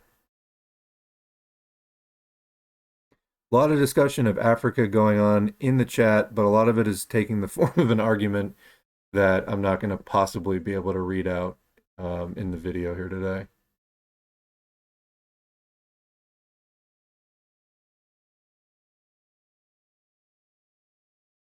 I always hated that. Would you want to have a beer with your candidate?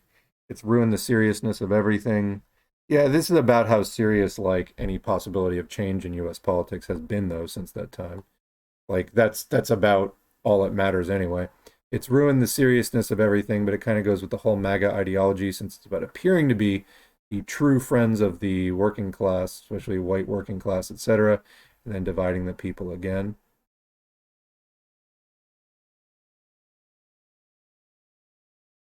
All right, so we are about done with the chat. I'll check in with it one more time as we wrap up, but let's head into the COVID stuff to close out. So, the basic update here, and I'll be putting this on the community tab so people can see on the YouTube channel as well. Where did it go?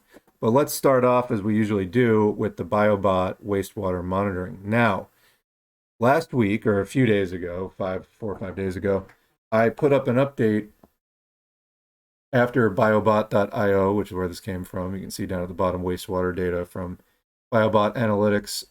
After they updated their site, as they usually do on Wednesday night or Thursday morning, the far right side of the graph, i.e. the present moment, was tapering off. So there's kind of like a right shoulder to that plateau.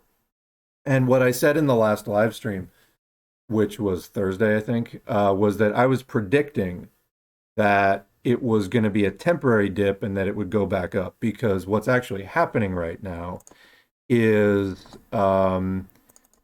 the older strains are dying out.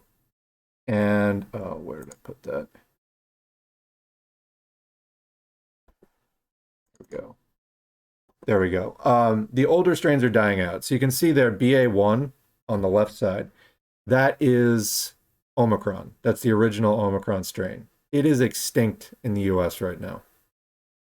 Then BA.2, which is not a child variant of BA.1, it's more like a sibling, like they co-evolved together. It's about as severe as BA.1, but it's about 25% more contagious than BA.1. That and its sibling, or cousin, whatever it is, BA.2.12, those the two BA.2s, that's been driving this current plateau basically. BA.1 was the December, January, February spike.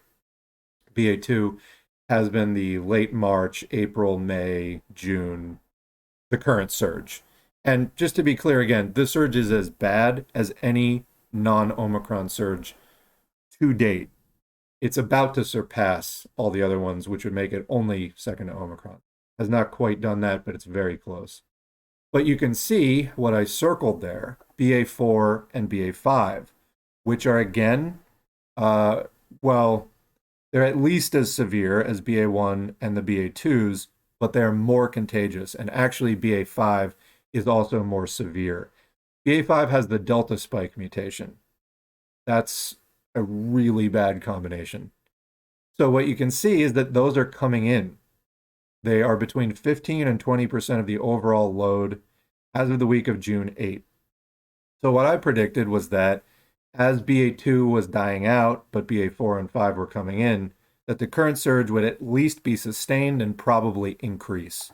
Well, the way that it was looking on Thursday, as I get that screen back up, the way it was looking on Thursday was that it was dropping off. But then additional wastewater data came in and they made a correction to the chart. It actually didn't drop off. It has slightly increased, as you can see there.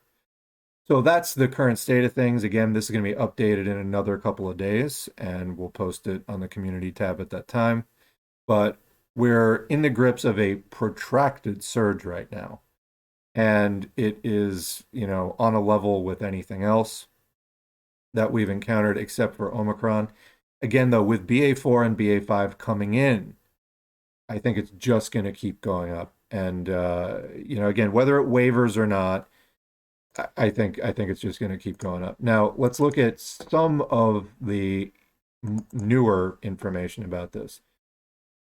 So, BE.1 is a new variant. I think another name for it is BA.5.3 point bunch of numbers. So it's basically a spin-off of BA.5. Incidentally, these things need new names. Omicron was a variant of concern, and they gave it a new Greek letter to denote that it was a new, substantially new phenomenon. Well, they haven't been doing that for BA.2 or BA.4 or BA.5. BA.3 existed, but it was a small, short-lived phenomenon. It's been BA.2, BA.4, and 5 that have been driving big spikes. So now there's a subvariant of BA.5 that's similar to the situation with BA.2 and the BA.2.1.2, where the BA.2.1.2 was significantly more contagious than BA.2 to the point where it kind of had its own dynamics. The BE.1 is a spin-off of BA.5, but it's significantly more contagious. So just to read what's on the screen, these are data from Germany and Denmark, which are sort of the canary in the coal mine of a lot of these strains as far as what happens in the US. Just going to keep ramming home this BE.1 variant issue with the mutation NE136D. I'm not sure what the N is. Is that the nucleocapsid? But anyway, there's a mutation. What was at position 136 changed from E to D as far as the amino acid. The result in Germany, it is showing a 65% growth advantage over the vanilla BA.5. Now, to put that in context, BA.2 was about 20-25% more contagious than BA.1. That was original Omicron. And that was one of the most contagious things we knew of.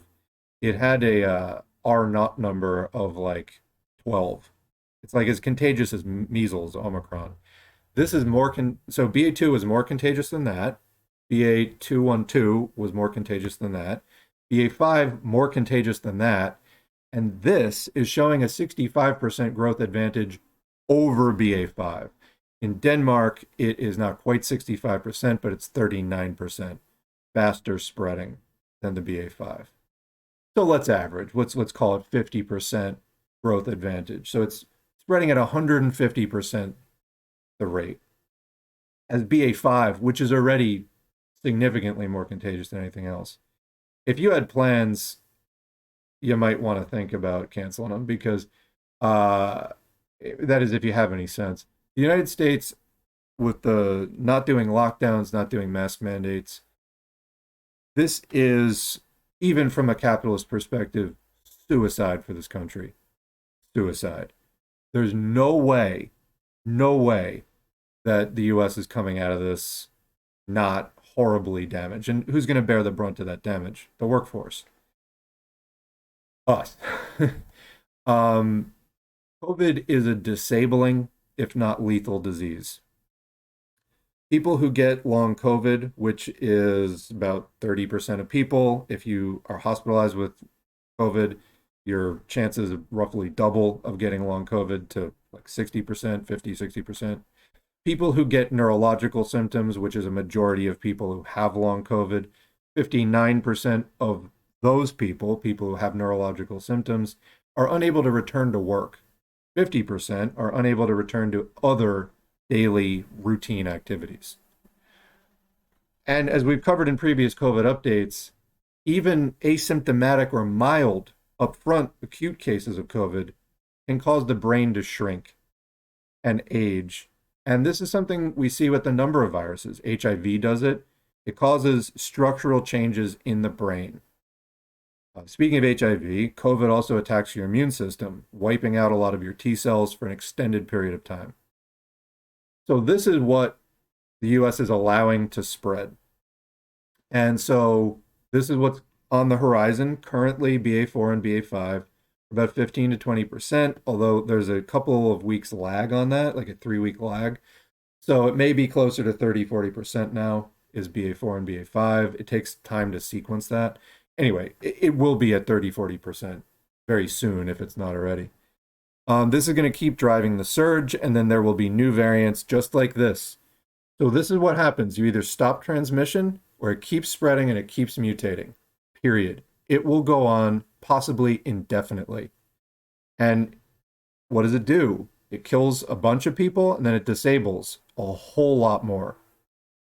And then some of the effects of long COVID, as we covered before, there's a study out of Estonia, showed that especially for people over 60, people who had long COVID or people who had gotten COVID were significantly more likely to die in the following 12 months. So even if you survive the acute phase, you can still get long COVID. And one of the symptoms of long COVID is increased mortality. Your likelihood of dying goes up. So that's a symptom of long COVID, is death. Death. Even if you don't die during the acute phase, they found in that population study from Estonia, people who had contracted COVID in the previous 12 months, much more likely to have died in that year. Statistically, it was significant. COVID causes increased likelihood of death, particularly in older people. And as the strains, and not that old, 60, and as the strains get more severe, which BA.5 is more severe than Omicron, that is likely to just keep going. And add to this that the more you get COVID, the subsequent reinfections tend to hit you harder. So this is not a situation where the more you get it, the better you feel. Very much the opposite. You don't build up strength against it. At a certain point, it's just, you get antibodies, but your immune system, I'm not going to go into this right now. I'll do a longer COVID update. But basically, you do not want to get reinfected. It's going to hit you harder and do more damage in your system on the second time. So that's what's incoming. I'd like to close with an article. It's not too long, sort of medium-length article. This is just a little bit about BA.4 and BA.5. Just so people know, this is from CNN. It's flawed. It's going to be limited, but this is some basics. So this is from June 23rd, just a few days ago. New coronavirus subvariants escape antibodies from vaccination and prior Omicron infection, studies suggest. So this is where a lot of the mutations are happening in BA.4 and BA.5. It is happening in the areas that are associated with immune evasion. So the mutations are making BA.4 and BA.5 more able to bypass your immune system and just infect you. Continuing, Omicron subvariants BA.4 and BA.5 appear to escape antibody responses among both people who had previous COVID-19 infection and those who have been fully vaccinated and boosted, according to new data from researchers at Beth Israel Deaconess Medical Center of Harvard Medical School. However, COVID-19 vaccination is still expected to provide substantial protection against severe disease, and vaccine makers are working on updated shots that might elicit a stronger immune response against the variants. This is an issue now, is the strains they're using in the vaccines, they have a lot in common with the current strains, but the particular strains that they are vaccinating people against are extinct. They're not circulating anymore. So, even getting people, an Omicron shot, Omicron is extinct. So, again, there are similarities between that and the current strains, but they're not identical. So this vaccine-only strategy, while the vaccines have been good and helpful and have protected many people against severe injury, they're not a suitable basis for, they're not A suitable basis is the only plank of your anti-pandemic strategy. You need masks and shutdowns as needed. You need them. It's that simple, as well as many other public health measures. You're talking about an airborne disease. It can also be transmitted via fluids and surfaces. But so the sanitizer, hand sanitizer, stuff like that helps, but it is airborne. If you're not using N95s, you're forget it, kind of, you know. So you know what? We've been going for quite a while with this live stream. Let me just read a little bit more. I don't think I'm going to get through this whole article. It'll get lumped into another COVID update. I finally have been organizing a lot of the articles that have been piling up in these last few weeks, and probably going to do another COVID update because there is a lot. Like, we're in another surge. It's a gigantic surge. It's one of the 4 largest surges that we've had, and just the society at large is not talking about it.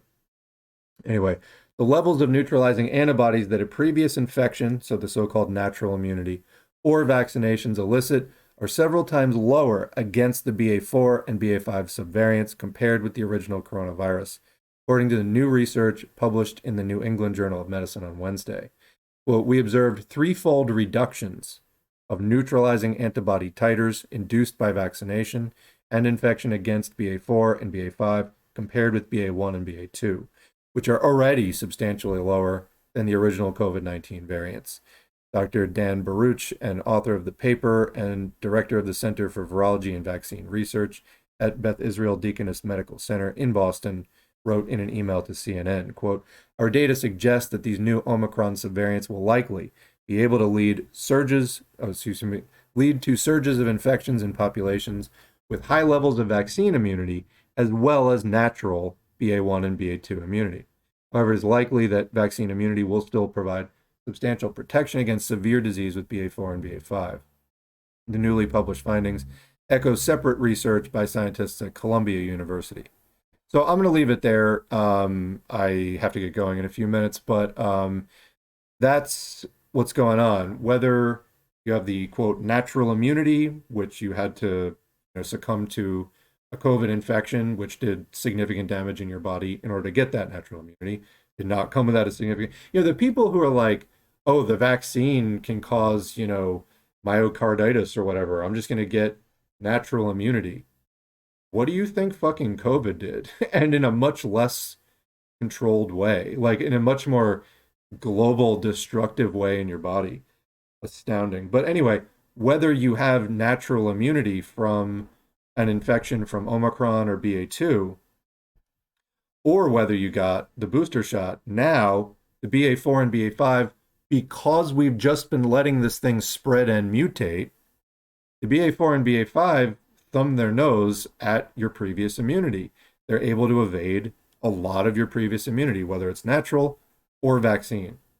So that previous immunity is going to give you some protection, but BA.4 and BA.5 are a serious threat for everyone. And, I'll add on the booster shots and stuff, I got mine 6 months ago, over 6 months ago. So that is waning now. And you can't necessarily get a second booster shot.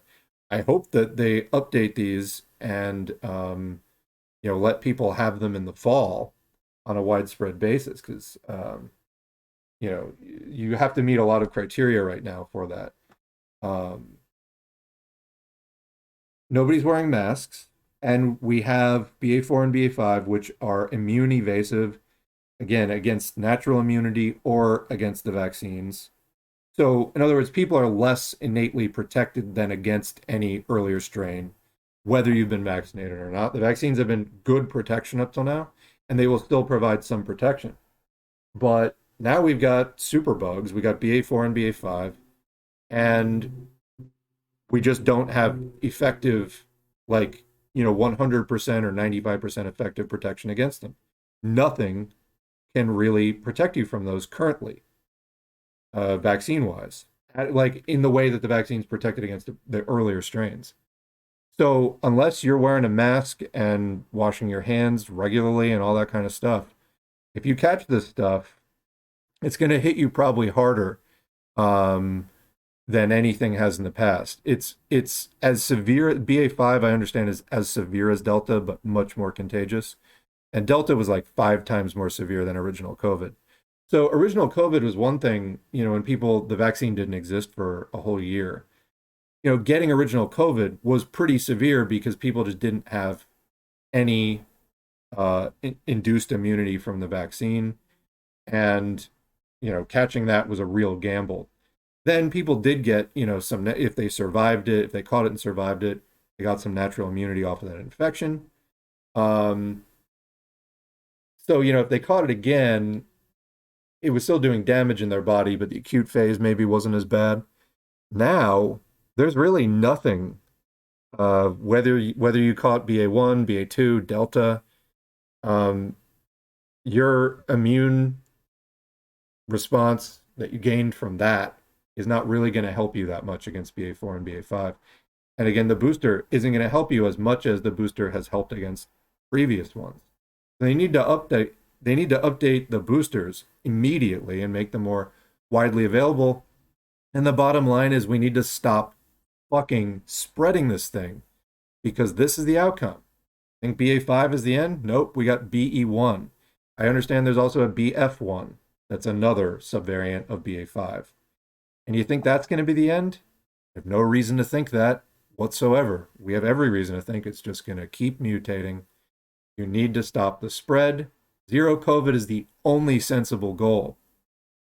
It's the only sensible goal. If you shoot for less than that, you've given up. So there's just no arguing with that. It's a force of nature. It's a virus. It doesn't care. It just does what it does. Either you adapt to it or you bear the penalty. You bear the brunt. So anyway, we're going to wrap up here. I'm going to just check in with the chat quickly, and then that will be the end of the stream. It's been a trying fucking week. I mean, it really has. So I hope everybody is doing okay. Obviously, you're hearing me, let my guard down and vent. I'll be okay too. But we're in a worse United States than we were last week, significantly so. So anyway, where were we? Finding the chat.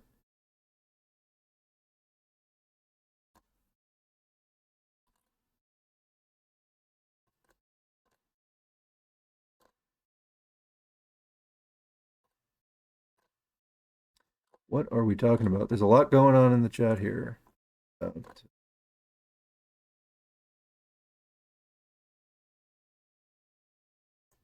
All right. Got a couple people to get rid of here. Keep the chat clean. Okay. Well, no right-wing trolls.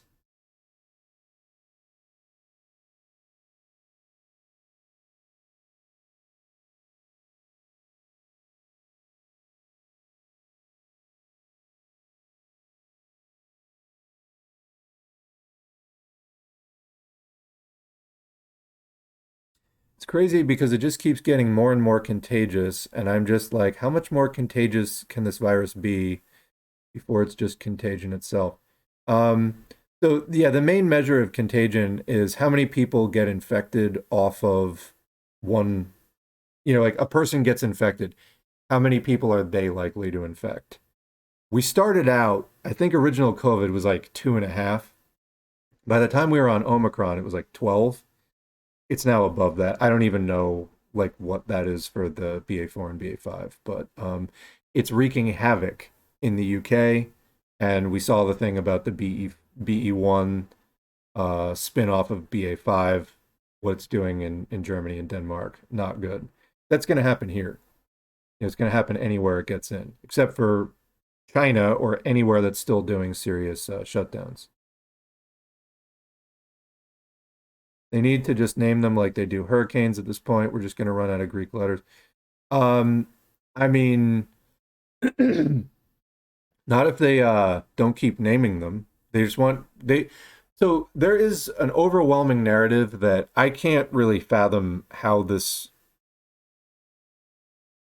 It's the height of irresponsibility and so much more. It's genocidal. There's really no other way to say it. I mean, it is eugenics. It's always been. But this idea that let me put the wastewater chart back up again. The idea that you're going to have the Omicron spike, which you can see there dwarfed everything else. The idea you can have that and then have authorities proclaiming that the pandemic is over at the same time is the definition of doublethink. They were like, oh yeah, Omicron's going to be a natural vaccine. No, turns out that getting reinfected with Omicron was incredibly easy. And now we have even more immune evasive strains that have evolved since then. This was not science-based for 1 minute, not for a second. None of that is science-based. Then again, for example, on monkeypox, the CDC should close. That's basically where they're at now. They're not fulfilling their mission in the slightest, even from a capitalist perspective. CDC was just shown to be telling clinicians that monkeypox is airborne and to respond, appropriately. Meanwhile, they're telling the public that it's not airborne. That's deliberate misinformation. So that's what's going on. But from the same people who brought you the pandemic is over as we hit the biggest spike on record by far. Now, what happened? The spike came down, then we had a temporary lull in February and March. Where are we now? Oh, we're right back to having a gigantic surge again that is more protracted than Delta and soon is going to surpass any previous spike. And then on to what? Will it be another Omicron before we even hit the winter? I don't know. But the virus is moving so fast, and the political bullshit, the lying, which is getting people injured and killed, is moving just as fast. They're throwing away the idea that we can do anything about this. It's a lie.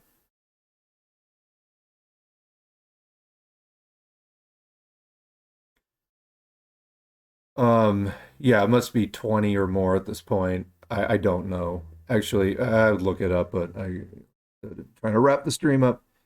Um,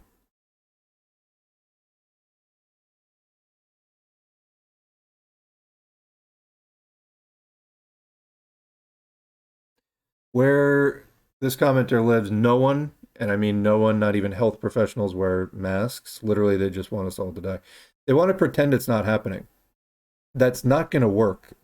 I mean, but it's like pretending that climate emergency isn't happening. That's not going to work either. So that's the level of like violent delusion and denial that we're up against.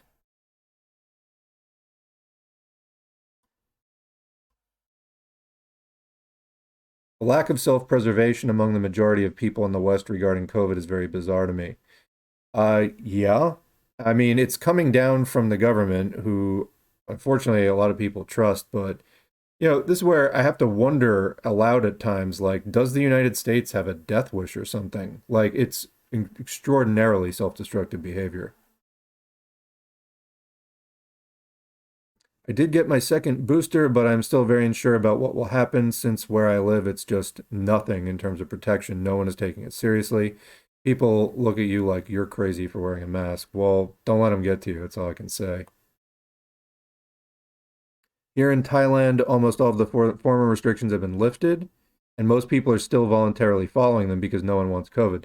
Yeah, people were celebrating in the United States when the masks came off. It's like, somebody compared it to people in a restaurant clapping if an announcement came on the TV that restaurant workers no longer have to wash their hands after going to the bathroom.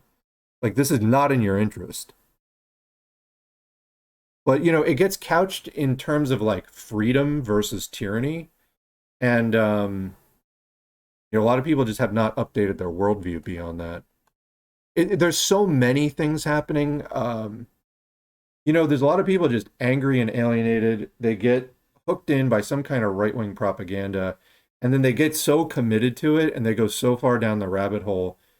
Like, even they know it's bullshit at a certain point, but they're so like into the momentum and what they're getting out of it, and everybody's agreeing with them, and everybody's, like liking their posts because they said, let's go Brandon or some shit.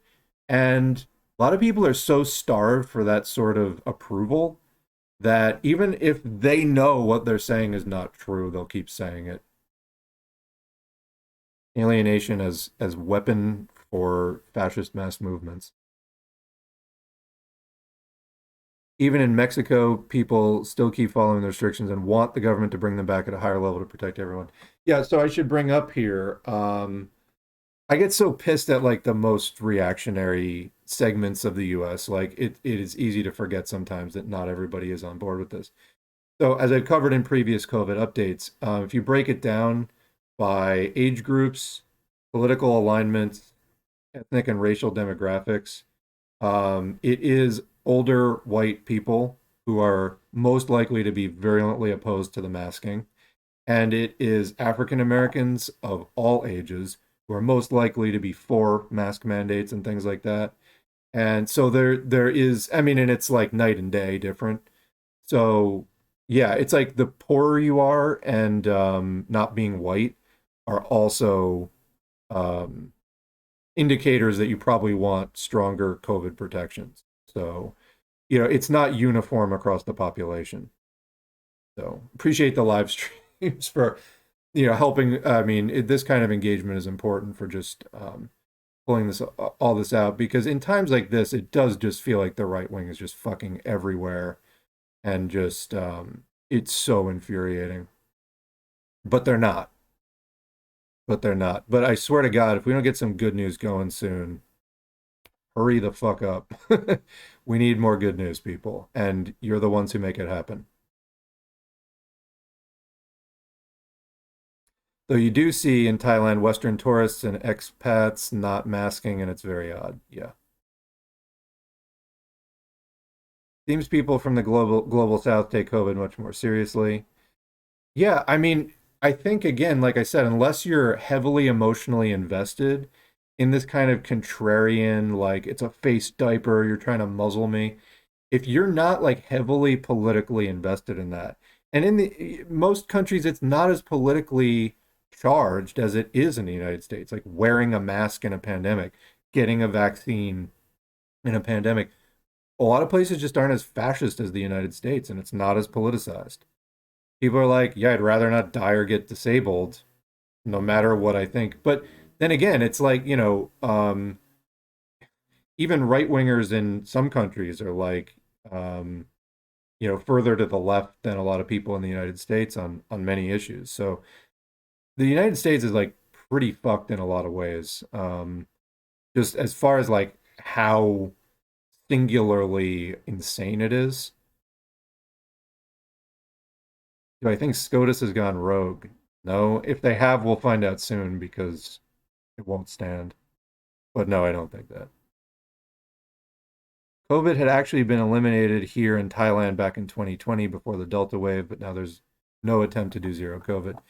Um, yeah, that's like, all this stupid shit. And, Eric Feigl Ding is an epidemiologist I happen to like and follow. Even he was doing all that China hysteria about like zero COVID, like, China's struggling. Like, China had like 800 cases.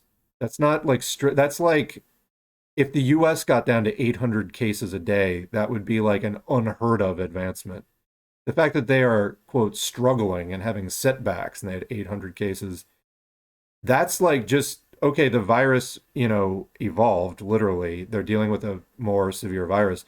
The fact that they're still able to do that is like incredible. And that's actually a controllable amount. Again, you have to aim at zero. There's no like allowable amount because if you allow any, there's that saying like, give an inch, they take a mile. The virus will do that. So you can't let it spread at all. Your goal has to be zero. Now, you also need to understand and have contingencies for the fact that it may gain an inch and try to take a mile despite your best efforts because not everything goes according to plan 100% of the time. So I mean, having contingencies is one thing, but the goal has to be zero because if your goal is like, oh, we can allow 1,000 a day, no, it's going to get out of hand really quickly. You just can't. It's like, oh, I let 1% of my house catch on fire. Yeah, no, you can't do that. So I don't know. Anyway, disheartening week in the US. Keep up your organizing.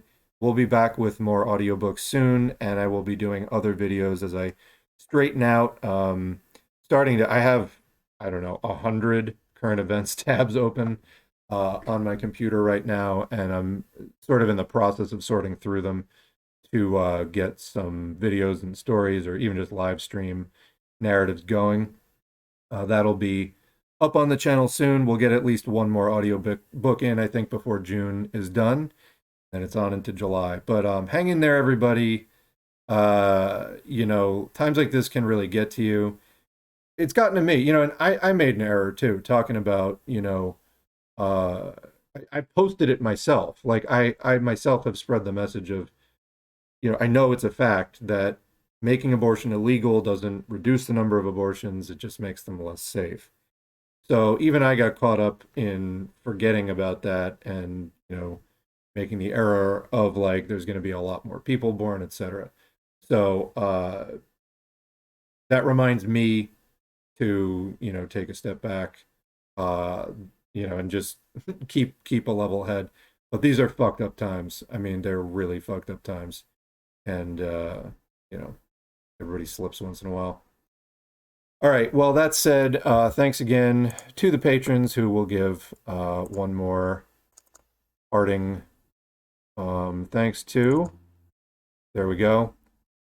Again, patreon.com/socialism for all if you want to support in this way. Otherwise, like, share, subscribe. That's also useful support through engagement. Thanks again, and we will see you in the next video.